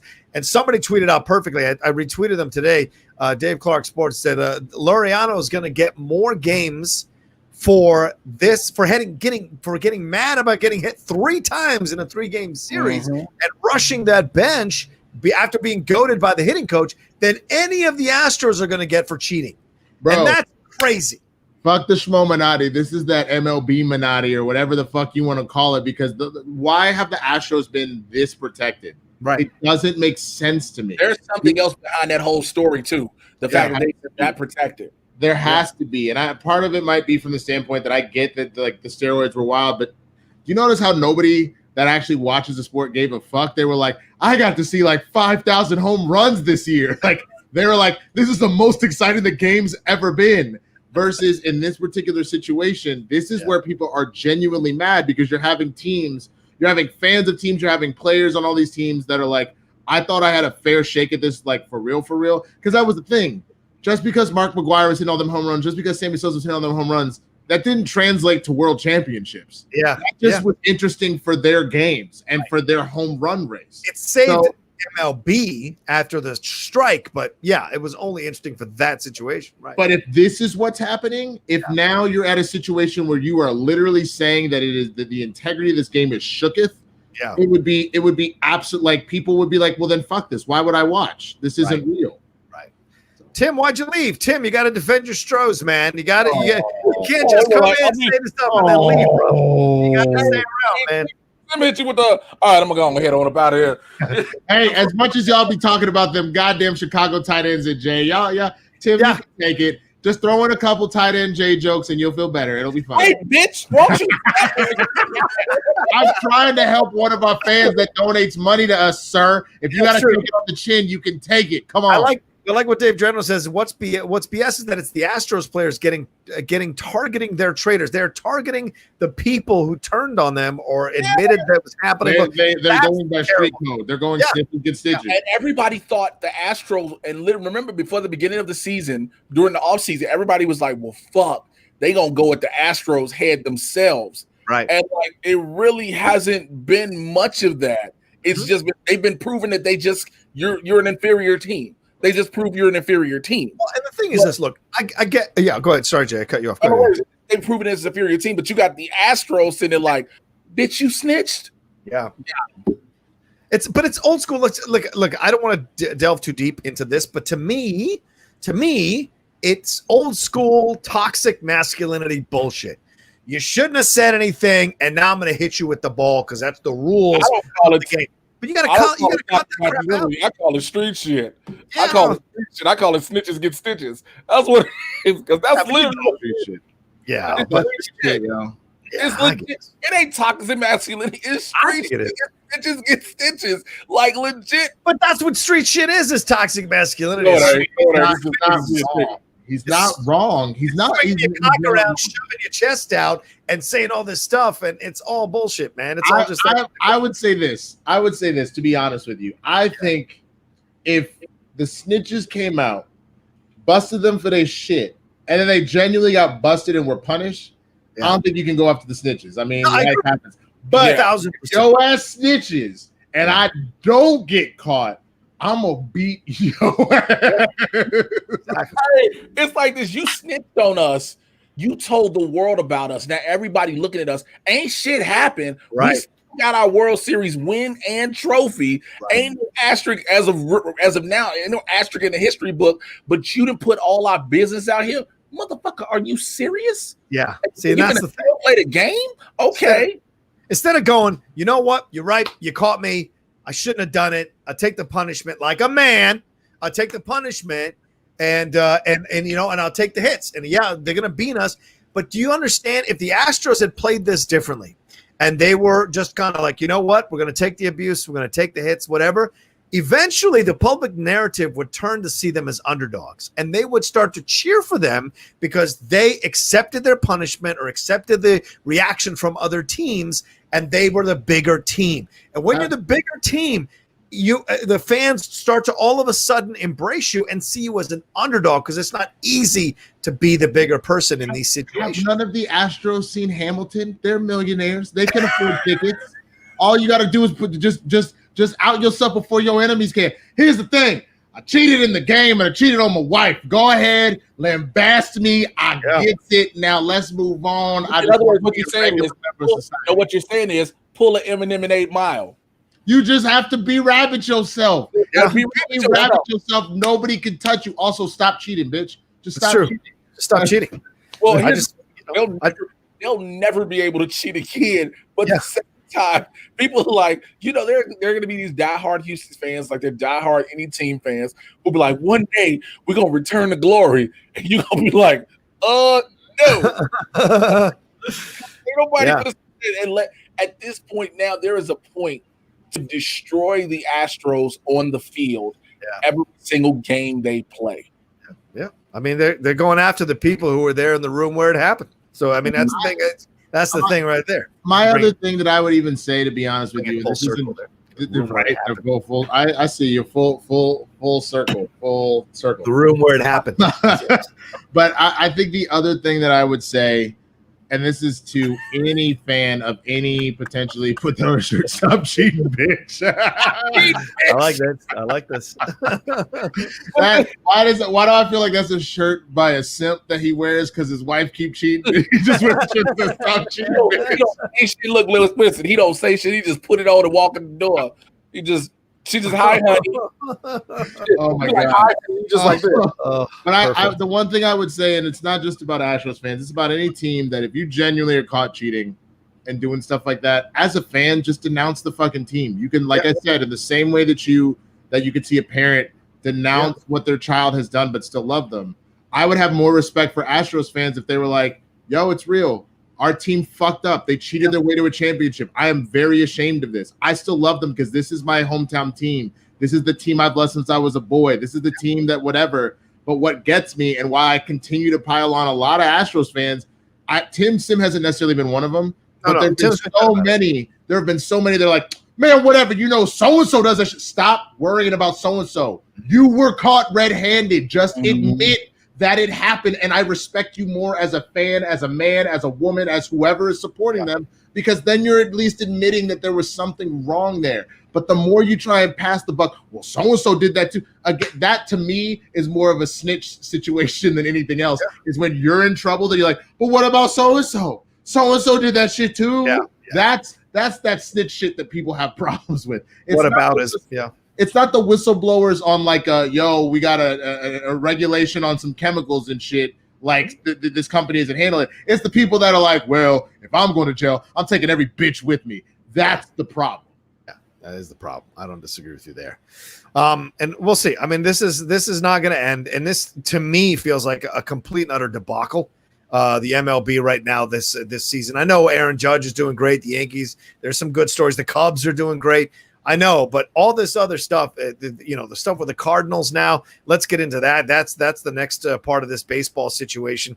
So many of these Cardinals organization now. Yeah, I mean, this is insane. Now they stopped a whole nother section of games because of this situation of testing positive for COVID.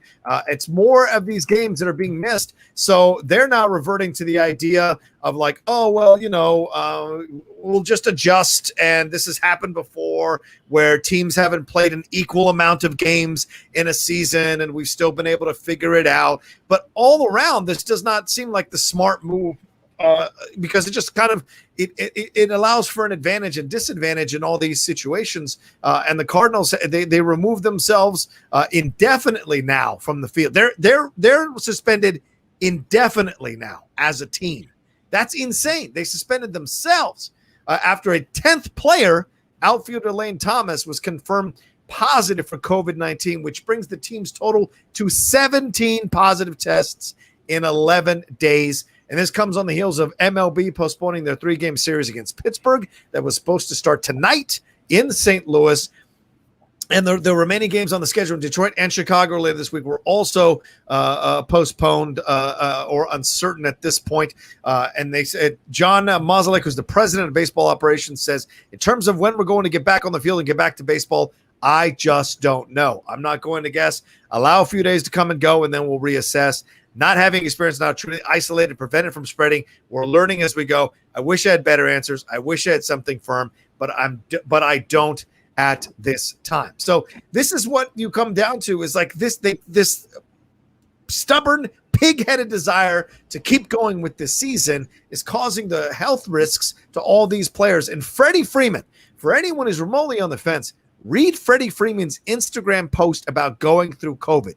It is harrowing to read the stuff he went through as one of the top athletes in the MLB getting coronavirus and how much it affected his body and his mind and his heart and his entire physical persona. And he's still dealing with it and recovering with it. So I don't understand this whole situation. Just kill it already for the season. Let's move on to next year and be done with it. Did you hear about what MLB said though with the Cardinals? They said, hey, they followed all of our protocols. Yeah. We don't know what could have happened. Right. I heard that shit. I said, wait, what? Y'all already have the most ass backwards protocols of how to deal with the situation. Yeah. And you're going to say, oh, that's cool. They didn't, at least we weren't responsible. Major League Baseball wasn't responsible. Yeah. The players got it on their own or the coaches got it on their own. Like that makes it any better. You know what I'm saying? Yeah. Like it makes it any better. I mean, slow poker here. I get your point. He says there's a very small percentage of MLB players that have been infected. That's sure. That's how, you know what? Any zombie thing. Oh, there's only 5 or 6 zombies over there. Next thing you know, everybody's getting their brains eaten out of their face or becoming zombies themselves. What movie are you watching? I'm just saying, these arguments about small percentage can kiss my ass because it's a small percentage that's going to spread it to everyone else. Yeah, you're good. Nigga. Like, so, hey, Winston, this is why black people don't live through. Like, black and brown people don't sometimes make it because he's like, hey man, they should be 6 over there. So you know what, we might have a chance. You know what I'm saying? What you got on you? You got a knife? No, man, I got this butter knife. Fuck it. All right, cool. What you got? You got a spoon? Can you sharpen this spoon up? No? Okay. Bro, That's right. Somebody be like, hey man, I'm gonna use this PlayStation. Nigga, you better put my PlayStation down. You ain't seeing no damn PlayStation at a zombie. You better find something else to do. Resident Evil in the game. You better play this. This is an utter lie. Slowpoke. Freddie Freeman is especially at risk. He's an exception. That's an utter lie. He was not an exception. He was not especially at risk. That's that kind of ignorant shit that keeps promoting that stupidity and that these guys have to keep doing what they're doing and only a small percentage, blah, blah, blah. That's not the point. The point that it's spreading from team to team. That's the situation here. And they don't know where the source is to kind of stop it. And not only, you know what'll stop the MLB season? The minute, because it spreads team to team, right? And you have, like you said, you had the one guy that was going through it. The minute somebody on a professional team dies from this, that's a wrap. That's a shame it has to get to that point, but you're right. Now they shutting them all down. Yeah. One professional player dies, that shit is a fucking wrap. If Tom Brady caught coronavirus and died from coronavirus, oh my God, they would riot in Tampa. They would riot in Boston. They would riot at the Uggs factory. They would like. Listen, look. There's a story about people in Kansas that the police had to tell them stop shooting at tornadoes. Do you understand? Tampa fans and Boston fans will start trying to shoot at a fucking virus. Oh yeah, man. Yo, I heard Bobby got corona. Man, shoot at that nigga. We gonna shoot this virus out. Like they think they gonna shoot, but like it's the truth. It's gonna take, unfortunately. Players are getting sick. Yep. That's what's going to happen. Some players are asymptomatic. It is in order to shut down sports. Player has to die. It's fucking awful. But the minute a professional player goes out, this is going to be a completely different conversation. Yeah, and it don't even have to be.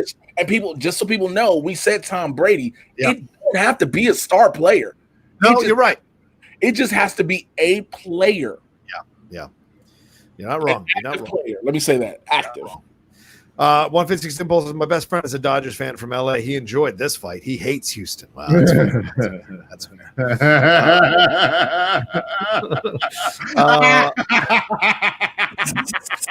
oh my God, that's how Pa Kent died. He tried to shoot a tornado. No wonder Superman didn't say this.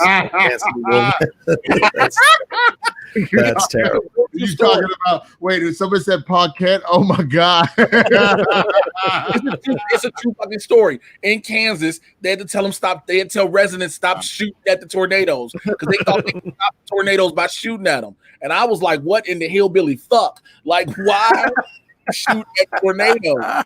But then I think about it, bro. I thought about it and I was like, oh yeah, it's Kansas hillbillies. They saw some real tall, dark, and moving fast and was like, them niggers in the air, and just started shooting all shit like, get them, it's Tornado Tyrone, take him down. He gonna take all our white women. Like, just,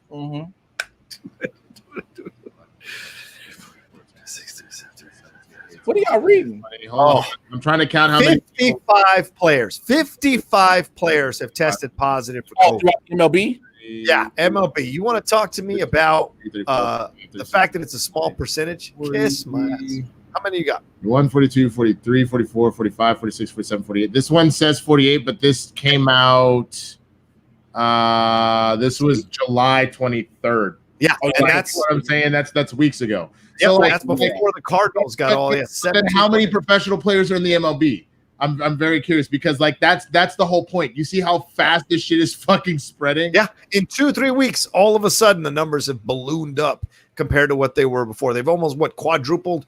Dude, there's 882. You said 55. 55 is still too many. Bro, that is 6% in like 2 weeks. But the problem with that. Again, when you break down percentages, it's just like the overall thought process when it comes to this pandemic and the virus. People, the United States has 343 million or 73 million people. Yeah. And you hear only 1 million died. You have some people who say like almost 1 million have died. You hear, well, if you spread 1 million across 50 states, it's not a lot. You see what I'm saying? And that's the logic.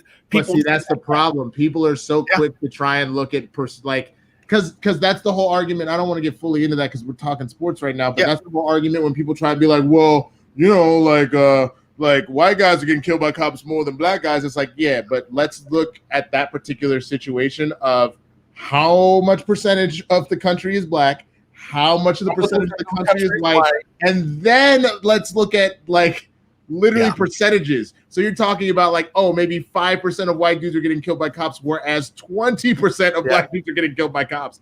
That doesn't make any goddamn sense. And see that distance? Look, we're in a small box, right? This is the distance y'all are talking about between white people and black people being killed by cops. Yeah, it's mind-blowing. Then it's the same thing with this. Okay, it's only 55 players that are doing it, but again, there's only 800 of them. Yeah, like 880. Call it an even 900. That is in 2-3 weeks. Yeah, that this happened, and a lot of it has come from negligence. Yes, it's not like it's not coming from we were doing all our protocols and this is happening. This is people are not doing the responsible thing, and it's spreading, and that's the issue. If I felt like everybody was doing it and it was like, you know what, this is just kind of some shitty shit. Like exactly, that's 2 whole fucking teams. Yeah, that's 2 whole teams. That's players, crazy. That is fucking crazy. But then people are like, "Oh no, we got to keep going with the season." Screw that. Hey man, can we take a pause real quick for a friend of ours? What's that? To our friend Wendy Lee Zaney. What's up? Her dog Falcor passed. Oh no! Yeah. Oh, that's a shame. Damn. I love Falcor. I love the dogs when we used to come to the office. If you know Wendy Lee, you know her from Collider and other places, and of course on the Movie Couple YouTube channel, please send her over social media. Send her, condolences or thoughts and prayers. Falcor, damn, that's the one that liked me too. Damn. All right, respect. That's a shame. All right, Jay. All right. Well, let's just kind of soldier on if we can, and end the show, and then send something out to Wendy for sure. But moving on to the next thing, and that is the NBA. All this stuff is starting to happen in the bubble. Now we've got ourselves a play-in game that's going to happen for the 8th spot in the Western Conference. And this is all because Dame Lillard showed up against the 76ers, who didn't have Ben Simmons, who's now out indefinitely with a knee injury, is going to get surgery on, and Joel Embiid, who left with a left ankle injury about a quarter and a half into the game. He never stays healthy a full season, it feels like. Who? Simmons Embiid. Embiid is always going out. Yeah, it feels like Embiid has never stayed healthy a full season since Yeah. You're not wrong, brother. You're not wrong. But Dame stepped up. He scored 51 points against the Sixers after having missed 2 free throws against the Clippers and lost that game against the Clippers over the weekend as well, and got skewered from the bench by Patrick Beverly and by but Paul. He let them have it in his conference. Yeah, he did. I loved his posting. He was like, I sent both of these motherfuckers home last year. They're talking shit to me. That's what he said. I sent both their asses home. He's like, they already know what it is. He was like, and he didn't even break the sweat or his stride. He was like, Patrick Beverly, I sent him home. And Paul George, I sent him home too. He's like, They were calling him, what were they calling him? Cancun Lillard or something? Cancun Dame. They were trying to say like he's going to get himself like he's not going to be able to carry the team in the playoffs. Well, now we're going to find out because Memphis can't seem to get it done here. Josh Richardson going down with that left knee injury, so it's pretty much up to John Morant to carry this team for the most part, and they haven't been able to get it done. So now there's a half game that separates these two teams. It's 8th and 9th, basically fighting for the 8th seed. If Portland beats Memphis coming up here, then they play a second game, and that second game is the decider to see who gets into the playoffs. If Memphis beats Portland in their first game, it's over and Memphis is in the playoffs. This is going to be exciting because you got Dame and Nurkic and McCullough, and this Blazers team has been showing up during the bubble to try to get into these playoffs. And now there's these rumors saying that that other teams are tanking against the Blazers on purpose because the NBA wants a more favorable matchup between the Lakers and the Blazers in the first round versus the Lakers and the Grizzlies in the first round, with John Morant leading them a rookie. But that's kind of crazy to me. And if you're a Lakers team, you don't want this to happen. Do you want to face a red hot Blazers team that went to the conference championship last year? That's crazy to me. Nope. You don't want zero problems, big fella. Look, if you're the Lakers, everybody has put you on a pedestal, and they've done the Dennis Green thing. You want to crown them, then crown their ass. Everybody has crowned the Lakers. Like, they've crowned them already because of, especially having this break and coming into the bubble and what it is. People have crowned the Lakers up. Why are we playing the games? If you're just going to give people the titles, we should have just not done the bubble. With this dumb. Right. I didn't mean to cut off your point. I was hype manning you up, sir. That's what I'm saying. Like, everybody didn't crown them already. Like, and so if you Dame Lillard, who everybody keeps saying can't do it. Yeah. He can't do it. Yeah, you can go to the finals, but he can't go fully to the dance where it counts. If you Dame Lillard, give me the Lakers first. Give me the Lakers. But wait, did you see Dame Lillard going to Skip Bayless today? No. What did he say? So there was apparently private talk off camera between Dame and Skip, because Skip loved to say, I don't believe in Dame Lillard. He can't do it. And, he loved to shit on LeBron too. Yeah. So then after that, he said, I still don't believe in Dame time, blah, blah, blah. I'll read you the full tweet because this shit killed me, because people have been like, this is why Dame Lillard's the motherfucking man. You don't go at somebody who is essentially a freestyle artist and try and fucking bars on him. Mm-hmm. Yeah, bars. Yeah, because again, like, people believe that Damian Lillard can't do it. Yeah. And so, because we always look at Portland and everybody, Dame time. But then when it's like, let's look who go to the finals. You know what I'm saying? Let's look who get that chip. It's like Damian Lillard's almost there, but he's not. You know what I'm saying? So, of course, you look at it like this. When it comes to saying the Grizzlies, on the other hand, I mean, look, John Morant has almost solidified himself as Rookie of the Year. Yeah. Why not? So I understand the NBA. We've all said that for years. The NBA wants the matchups that seem like the best ratings. Yeah. Said that for years. Here you go. He says, I'm not buying. Skip Bayless says, I'm not buying Dame time, and apparently the Clippers aren't either. Dame Lillard retweeted with the quote, I have never been buying nothing about you, fam. You a joke. And after our private combo full of backpedaling, you will never have my respect. And then he had the clown emoji. Yeah. People have just been like, it's been killing me. Black Twitter. Like, someone put this one of Skip Bayless when he runs into athletes he's been talking shit about on Twitter. Yeah. This Vegeta. Just the shock the like, just pure. It's always been like that. Skip is no surprise, man. Skip's a puss, man. He go on camera. He'll ring you a new asshole. Then it's always been he'll catch an athlete. Hey, man, I'm just saying that for the camera. Of course. It's like those fans in the Schmodown who talk shit about you in the Facebook group or on social media, and then you go meet him like, I'm just playing around. I'm just trying to bust your balls. To be honest with you, that has been my most fun about not just the winning the whole night, but specifically about Chandru winning that shit. Yeah. The number of people that said Chandru doesn't have a shot in hell. Yeah. Winston ain't really shit. All of this shit, that shit got shut down. Yeah. Now, there's still haters that are still hating like a motherfucker, but most of them, like, what are you gonna say? We now have a title in our camp, and we fucking handled our business, bro. It wasn't even like, it was close, but like Chandru was in control that whole fucking match. He really was.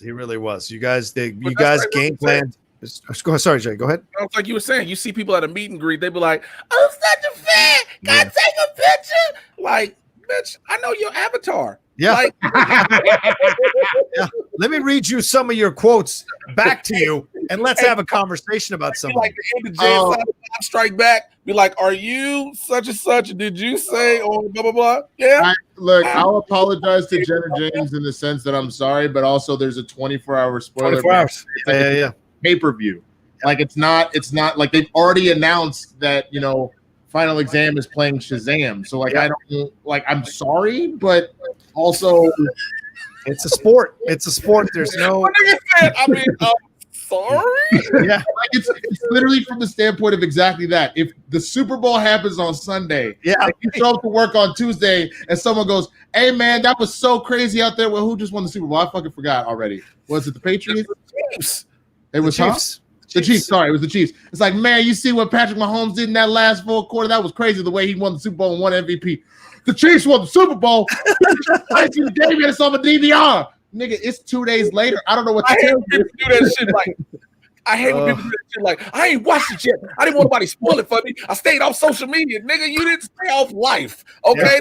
I mean, that's a fair point. No, I apologize for ruining that experience for you, but like there's a reason why for the pay-per-views they specifically say there's a 24-hour spoiler ban. Yeah. We don't got time. It is a sport, Aaron. It is a sport. Aaron, my co-host on a Strong Style, Aaron, coming in with a little bit. He used to host it. People forget he used to host a Schmodown reaction show, and me and him used to go. Shows that John Rocha hosts on his channel. It's a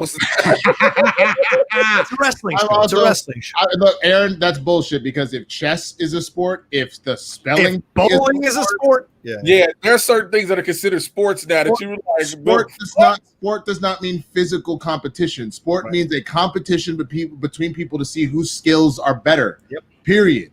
That's like that. That's what it is. It does not. You want to say a physical sport? Fine. No, it's not a physical sport. But is it a sport? Goddamn right it is. There's a reason why the 10 Indian kids that make it to the final out there being like, I'm gonna whoop your ass. Dyslexic. However you spell dyslexic. And they're like, that is correct. And you're just like, you know what I'm saying? Like, that's a motherfucking sport. Like, get out of here. Yeah. I ain't never heard nobody say it with that most passion. That is correct. And I would disagree with you, Winston, a little bit about the fact that it's not physical oriented. Talk to Kevin Smets. That man adjusts his diet 30 days before a match. He works out differently before a match. He goes into box breathing before a match. He does all these things to get himself physically prepared. He is the Tiger Woods of competing, in my opinion. He is changing the game. How he approaches things physically. He didn't lead to a victory, no, in this situation, but certainly he stomped through that IG division. I just want you to know that is not a compliment. Saying a motherfucker goes on a diet 30 days in a row, changes out his workout, and box breathe. I told Kevin this, like, but now I'm happy he's married and everything. I told Kevin, I remember one day I used to watch how he trained. I said, hey man, get some pussy. Please, like, because it was just so intent. Like his life was encompassed with, like, he would have it's not Blurs in the Hood. I don't know if you know that, but this is not Blurs in the Hood. Mentioned he should get some tail. What's wrong with you, man? What's wrong with you? Hey, get some trim, young fella. Go on, get you some trim. Come here, young fella. Anyway, what do you want to say? We should talk about this. I know Winston's exposure to this, but yeah, R.I.P. to Kamala, my man. That Kamala. Is James Harris, aka Kamala, the Ugandan giant. It's one of the most racist characters Vince McMahon has ever come up with. However, Jesus Christ, it was racist. It was a black man who was told never put on lotion, and we're gonna put on face. Look, he was ashy as fuck when he went to the ring. That wasn't the reason. He wrestled as Ashy Larry. That was no. He wrestled as a Ugandan savage. That's literally was the gimmick. No, it was from Parts Unknown. Yeah, that nigga from Parts Unknown. Oh no, the Ugandan giant. Here's the thing, though. No matter what the character was, his ability in the ring was a whole different thing because he was a monster of a man who could move around the ring and had held his own with some of the greats that we hold. Wait, is that real? DGMC said his manager was an Asian man in a beekeeper suit? Yes. It wasn't. Was it an Asian man? I thought it was a white dude. Was it Harvey Whippleman? They kept switching it up. People, it was different people. Okay. All right. But yes, and so, what he did, even though a lot of characters in wrestling and gimmicks are like, what the fuck is wrong with you? But it's all about the talent. Yeah. And he was one of the black talents that actually stayed a mainstay and paved the way for other black talents to become mainstays in the company. Wrestling is still, wrestling is a boys' club first and foremost. I know. And foremost. But secondly, it's a white man's club. Because look, you can say, yeah, we have black champions and we have black stars, but it's rare that we'll keep it on that spotlight on us.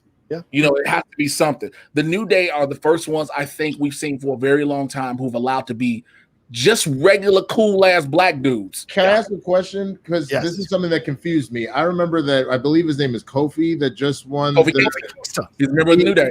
Well, he won the heavyweight title a couple of months WWE ago, title, right? yes. But I'm confused because people were like, he's the first black wrestler to do it. But I mean, The Rock was a champion. Well, The Rock is half black, so it's not considered. So they're saying a full black man. That's the first time that happened. Right, because and then Kofi recently spoke out about that. Was like, "Yo, why are y'all saying The Rock isn't?" Because let's be real, we know his daddy is black and at 3 o'clock in the morning. God rest his soul. I didn't. Oh my God! I was not ready for that. You're gonna get us killed by Dwayne Johnson. First of all, not ready for that. But whenever you bring up The Rock's family, you go more so to his Samoan side. True. Very because true. of his lineage. You don't focus on, yes, his daddy was a legend of Soul Male Rocky Johnson, but you focus on his Samoan heritage more than anything. Ron Simmons was not a champ. Star Drew, he was not a champ in WWE. He didn't hold a strap. He didn't hold a strap in WWE. Booker T held the WCW title in the WWE, what they call the World Championship. But because the they were never linear historical belt, Kofi was the first one. Booker T never got it. Black man. They were never going to give a black man the WWE title. So Booker T never got it either. Booker T won the World Championship. He didn't win the WWE What's the legacy. difference between like the Intercontinental and the World and the WWE? They're different tiers. So the Intercontinental belt is your mid-card title. Somebody bring out the board. It's a mid-card title. So the WWE title is considered the #1 wrestling title in all of wrestling across the world. All right. WWE title is that. Heavyweight title. The WCW, when they were around, their world championship was the second. Well, when the WWE bought them, they were like, okay, we're still not, Vince had this thing, I'm still not putting the title on the black dude, so I can give the black dudes this one. Because you ended up getting Booker T that, Mark Henry that. So many black guys held the World Heavyweight Championship, but never held the WWE Championship. And so when it comes to Kamala, going back to Kamala, if you don't have a mainstay like this who stands toe-to-toe with legends, who doesn't look embarrassed. Yeah, when he did his matches against The Undertaker, you were supposed to be scared of the gimmick. Yeah. But when you hold toe-to-toe, if you don't have somebody like that, you don't pave a way for other stars to come through that door and be mainstays, no matter how talented they are in the ring. And every week I get a chance to go train with some of the best in the world. I get to train with the actual WWE superstars on a weekly basis. Nice. You know what I'm saying? And so to watch these people, you know, to see what he did, again, the character we know was terrible. Hell, the Junkyard Dogs character. This is the gimmick, Winston. Oh my God. Are you serious? And then here's with his manager right there. See, not an Asian guy. Not an Asian guy. That's the legendary Harley Race. That's Harley Race with Freddie Blassie. Classy Freddie Blassie. That's Blassie over there? Yeah. Oh, that's classy. Yeah, that's classy for Scar. Excuse me. But as you see, that was the gimmick, Vince. But also I wanted you to pay attention to the size difference from Classy Freddie Blassie. I apologize. My brain is scrambled right now. From Classy Freddie Blassie to Kamala. That's how massive this dude was. Yeah. Well, how big? Which one is Classy? In the pink or in the beekeeper? The pink. Okay, and how tall is he? So Classy Freddie Blassie is like 5'10", 5'11". So this dude is like 6'5"? Yes. Incredible athlete too. Like Hogan, when he posted about him today, posted a shot of him doing a leapfrog over Hogan during a match. That's how athletic. Legs up. Yeah. And so I get it because I've watched. Someone had mentioned I should watch Glow. I have watched Glow. I think it's a phenomenal show, and they kind of get into the fact that you have like they had like the Middle Eastern chick in the show be a terrorist. Yeah. And they had like the blonde white woman be Miss America, Miss America or Justice. You should see what they did in WWE. When you get a chance, I need you to Google a character named Muhammad Hassan. Oh no! Text me because I'm not going to remember that. All right, Muhammad Hassan was a great wrestler. He was a Middle Eastern dude. And then he was managed by Sean Davari, and they kind of played the terrorist thing. They were teasing a little bit until they did remember the day of the London bombing, the terrorist attack back in the day? Well, this is what SmackDown was pre-taped. So what happened was they had pre-taped SmackDown, and they had The Undertaker get snatched up by terrorists thanks to Muhammad Hassan. It was killed his career. Yep, he took the fall for that. Yeah. When I tell you the WWE, that episode of SmackDown, I'll never forget, because when the episode aired, they had to put a ticker on the bottom. The following events have been taped and have no correlation to today's horrible events. And yes, somebody just said it. Muhammad Hassan is actually Italian. He's not even Middle Eastern. He's Italian. It's so frustrating that Vince never gets the shit for this. It's always the wrestlers who have to pay the price for it. And it's frustrating because he's the one that books this shit. He's the one that makes it happen, but he never takes the hits or never loses his career as business with all that shit. It's mind-blowing, man. It absolutely is mind-blowing. Just to help Winston out, here's the title. See, what you do is you win this other title and you move down in the round. Hold on. The World Heavyweight Championship. So what you want to do is it merged. That went with the NWA World Heavyweight Championship. Yes. But then that splintered in TNA, which went to Impact. But then that went down, and you had the WCW Heavyweight, which was also the WCW International World Heavyweight. But then those came together, became the WCW World Championship. That unified with the WWF WWE Undisputed Championship, which then went and then splintered over to the World Heavyweight Championship, and then also had the World Champion, the WWE Championship, then the WWE World Heavyweight Championship, which splintered back over to the WWE Universal Championship and the WWE or the World. Jesus, motherfucking. This is the true story of the belt of the WWE belt. Oh man, so good. You have to resend that to me because I really feel like fucking what's her name, Claire Danes, like trying to do the math and shit. Like I'm just not. Oh my god, that really wasn't some astrophysics shit, bro. That was complicated. That was more complicated than all them goddamn names in Lord of the Rings. I'm gonna tell you something. Imagine being in the business and having to know all your history. They probably do that the same way that, like, when you have to get citizenship here, you got to know a bunch of random shit that, like, people that were born in America don't fucking know about. So how people that are immigrants that become citizens know more about this country than we do. Like, it's kind of probably some similar shit. The wrestlers out here being like, yeah, this was the year that it went from this person to this person that happened with this. Jason, I had a dude who was a wrestling historian was like, well, let me tell you something. I was like, first off, in the business. And he was like, well, I bet you don't know about this title reign. I said, I wasn't born. Like, I wasn't born. This is Winston after he looked at it.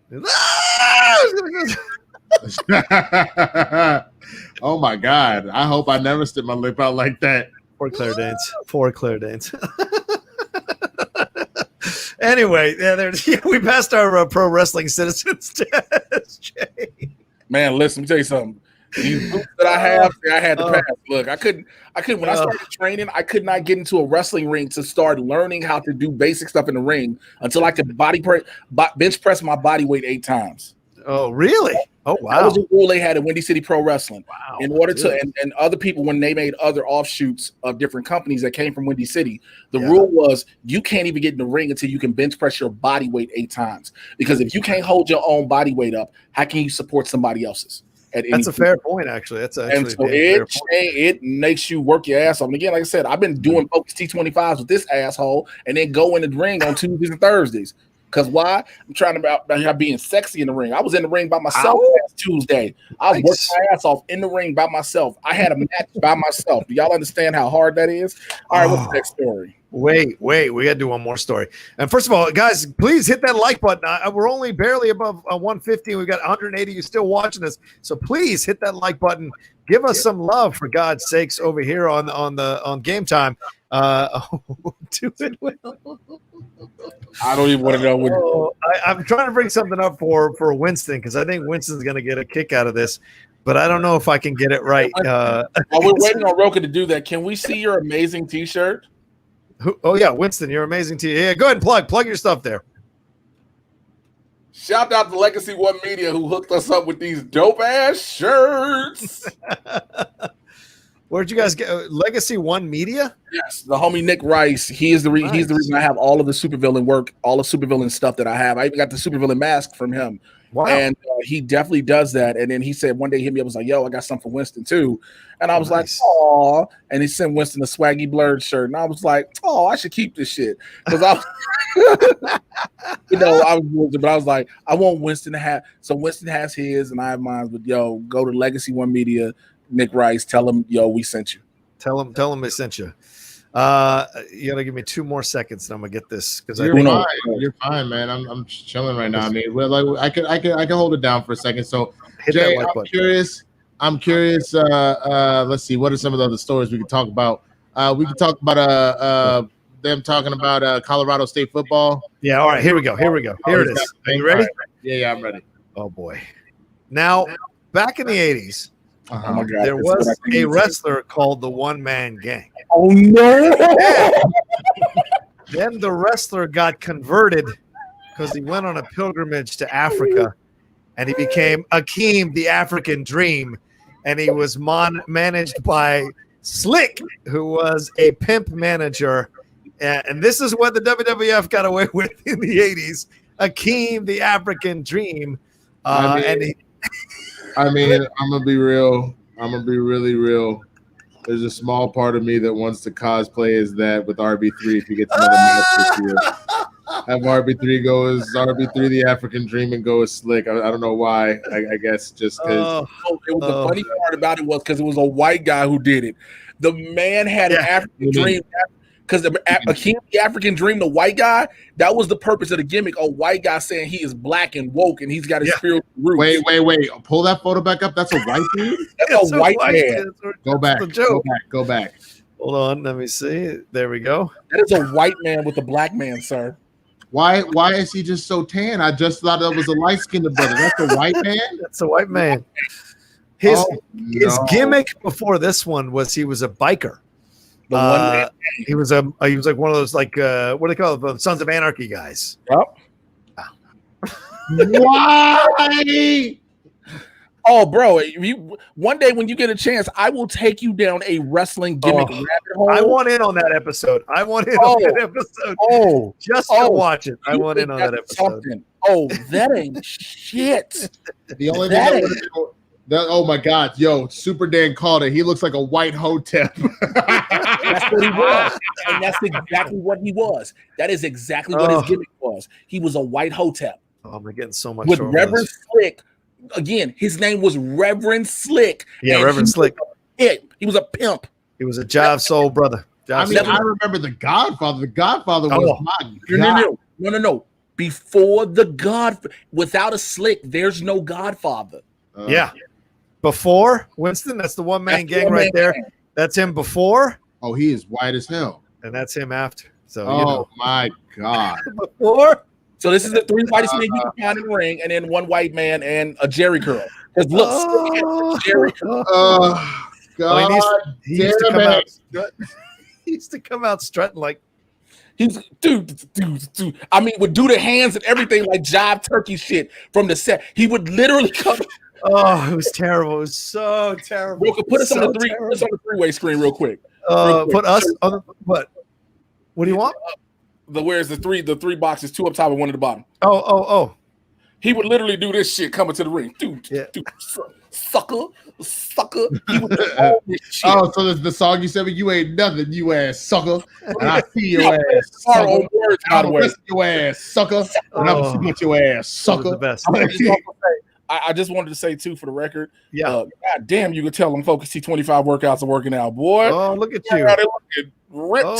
Is that why you wanted to go to the 3? Did I not tell you? I'll tell you when we started these, he didn't really believe it. I was like, dude, stay the course, trust me. And now all of a sudden he's like, man, this should be working though, son. Look at these trapezius muscles. See cuts in the bicep now. You like, okay, you want to cut Sean T out every 3 seconds because he'd be like, "Are you with me?" And you'd be like, "Shut the fuck up." I can't really get a good angle. That's fine. But yeah, Winston out here trying to get cut. Hey man, let me tell you something. The Blurs in the Hood sex tour is going down. What? Well, let me rephrase that. Sexy niggas too. The blurred. Nope. Could. Nope. Sexy. None of that. I will not be a part of that. Sir. I didn't say we was having sex with anybody. I said just like I assume that that's what you were implying. I Oh don't. my God. No, you are a happily almost married man. Like I'm not. Whoa, there it is. Thank you. I'm saying sex like yo. We didn't actually got our sexy on. They're like yo, look at these sex ass blurred niggas. Like Oh, all right, getting your sexy on. I oh, respect that. God. No concept. Just said another best one we forgot about Rocha. What's that? Like when Chavo Guerrero turned into Curran White. Oof. Yeah, Latino guy playing a white guy. Yeah, He played a white caddy, a white golfer. I can't bring up Crime Time either. I'm not going to bring up Crime Time. Well, please don't, because I will start crying. That's right. I will start. I literally saw it. Somebody brought it up, and I was like, Yeah. I thought about it because then it just made me think about him. Man, Oh, Vince. excuse me. Vince is a terrible person sometimes, man. The Latino one was terrible too when it come out on. We come out on the lawnmowers. We come out on the lawnmowers. The two. Well, JTG's original gimmick was called the neighbor hoodie. It was called what? The neighbor hoodie. No, not the neighborhoodie. Oh The my neighbor- God. JTG was the neighbor hoodie. Yeah, Chavo would say as Kerwin, if it ain't white, it ain't right. It ain't That's right. what it is. That was literally something he would say. Winston, not lying. What is happening? This is not being made up. But I was not aware of any. I just watched wrestling in like the late '90s, early 2000s. No, like you Godfather, had to miss the Dudley Boyz, and Edge and Oh. Christian, and the Hakeem is the Dorito. Hardy Boy. Oh my God, bro!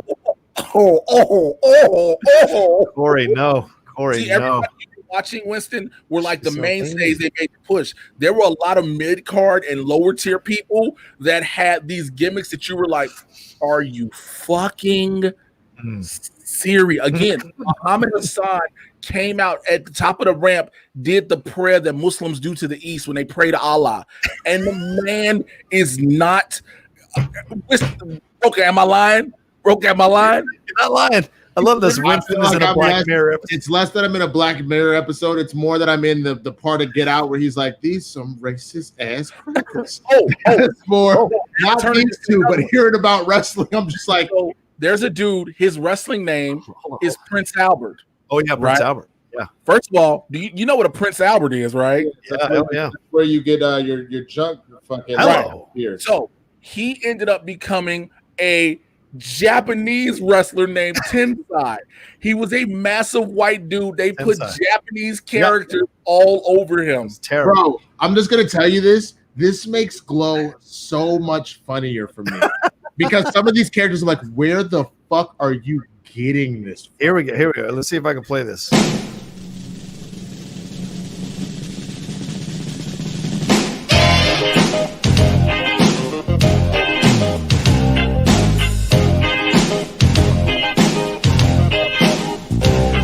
Well, I met this lady and I told her quite a story. Said I love her forevermore.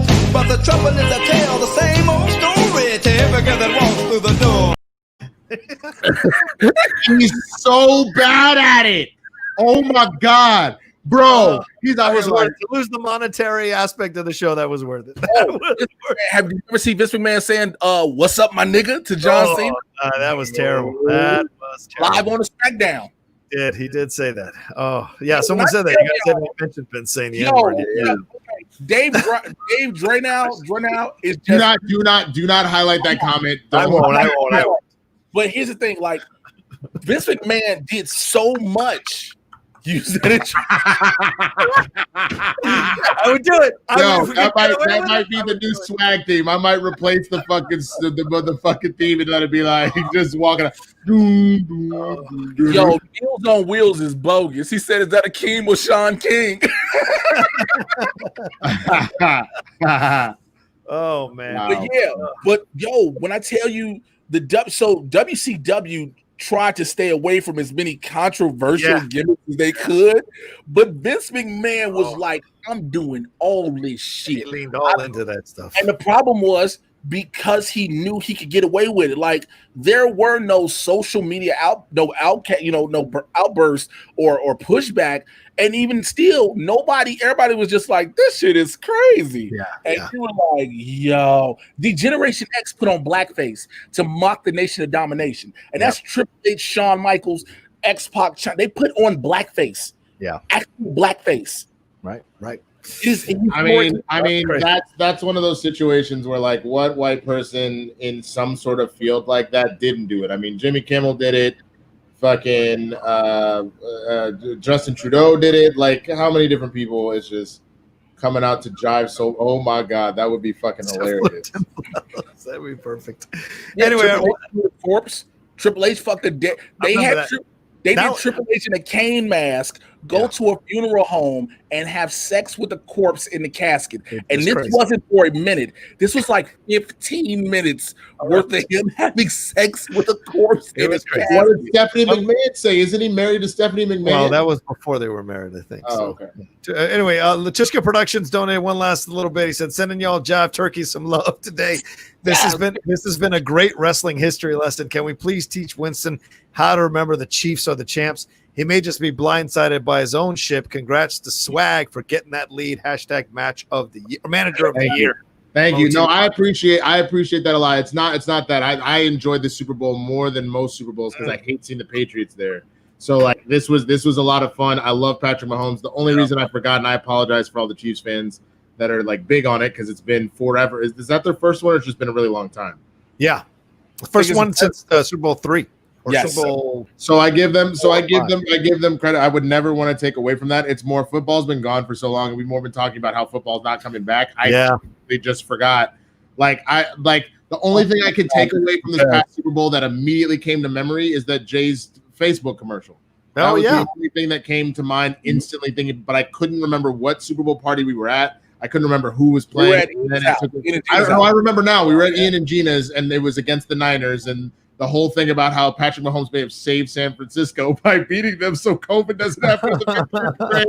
But that's all. I had a lapse of memory. No, it's okay, bro. Listen, when I tell you people are giving you literally history lessons in the comments, I've noticed it. I'm reading all of it. Triple H called Booker T everything but the N-word. Yep. Shawn Michaels gave Booker T the most racist super kick in history. He did. What did he do? So there was this thing where they were trying to figure out. We got to go. It's 4:00. Make it quick, man. Oh, they were like, we got to figure out who's in the NWO, who should be and who doesn't, right? This is when Shawn Michaels comes back. And Shawn Michaels looked at everybody in the ring, was like, something don't fit right here. And when I say gave the realest super kick to Booker T ever, kick Booker all in here. Fit Finley used to hit Bobby Lashley with a shillelagh and feel like he said nigger every time. Oh. Like he had an actual wooden shillelagh and he would hit some people, but he would thump the shit out of Bobby Lashley. When I tell you, pro wrestling gets real. There are some people I've traveled the roads with who I found out are racist as shit who now are like, I don't want to match with Jay. And I'm like, you really don't. Because I throw a clothesline that has knocked somebody unconscious. You know what I'm saying? I have a good night lariat that is called a good night lariat for a reason. I throw forearms like I've been trained by Antonio Inoki himself. But again, what were you kind of promo right now? Are you kind of promo right now? I'm sorry. All right. Anyway, let's wrap this up. We've been on for 2 hours. Thank you all so much for joining us here on Sports Time. It did go off the rails a little bit, maybe because I didn't want to end on a negative note. And that Colorado State, I'm glad we went. You know what I'm saying? That Colorado State story. We talked enough about negative stuff in the first hour. I just didn't want to. So us veering off into an '80s WWF history lesson that Winston could enjoy was worth the fun. And I don't know if this will be demonetized now. His hair out though. That's the best part. I don't know if this will be like, are you fucking kidding me? We shall see. But I just had a little fun with the guys. So thank you to Jay Washington. Thank you to Winston. Guys, plug away whatever you got going on, my man. My friends. Twitter and Instagram at Mr. J Washington. Y'all know the drill. MRJAY Washington, my Patreon, my Supervillain Squad, patreon.com/Mr. J Washington. I have the one-on-one with the Supervillain tier. Every month you get to do a 1 hour, at minimum 1 hour. We just sit up and talk about whatever you want to talk about, and it's been fun. And I have the Discord for members of the Patreon, and we just talk about everything, and I love it. Blurs in the Hood on Tuesday with this gentleman right here, Winston A. Marshall. Yeah. And damn, we're done with Doom Patrol reviews, but we're supposed to start Trash TV. Yeah, so me and him are gonna talk about this offline about scheduling for that. So we'll let you know when that's coming. Right on. So yeah, okay. So that's about it. All right, awesome. Thank you all so much, and thanks to these two gentlemen for writing shot. Huh? Can Winston plug? Oh yeah, sorry. God damn. See this? Andrew of the year. A brother get a little bit of shine. He get a little bit of gold in his faction and just cut the fuck off.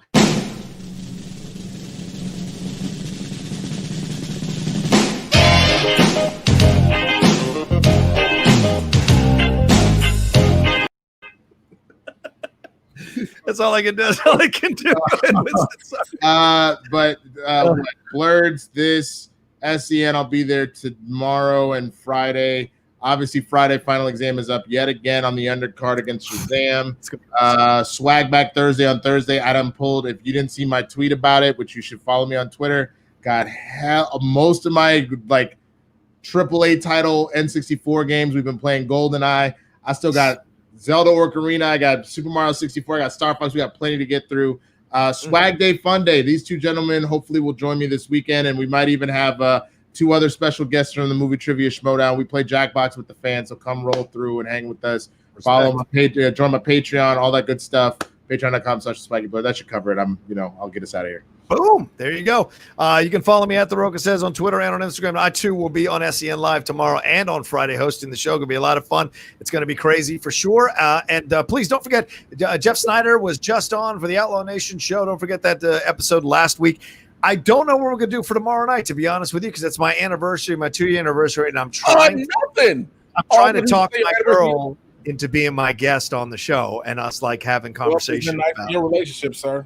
No, don't do that. On Outlaw Nation or we'll see on Outlaw Nation show. Yeah. We're kicking it around the idea of us just having a fun conversation for a couple hours with the fans, and then maybe pulling the curtain back on some of the things I do in our relationship. So it'd be kind of fun. We might do that, but I don't know. We'll see. And then what else I've got going on?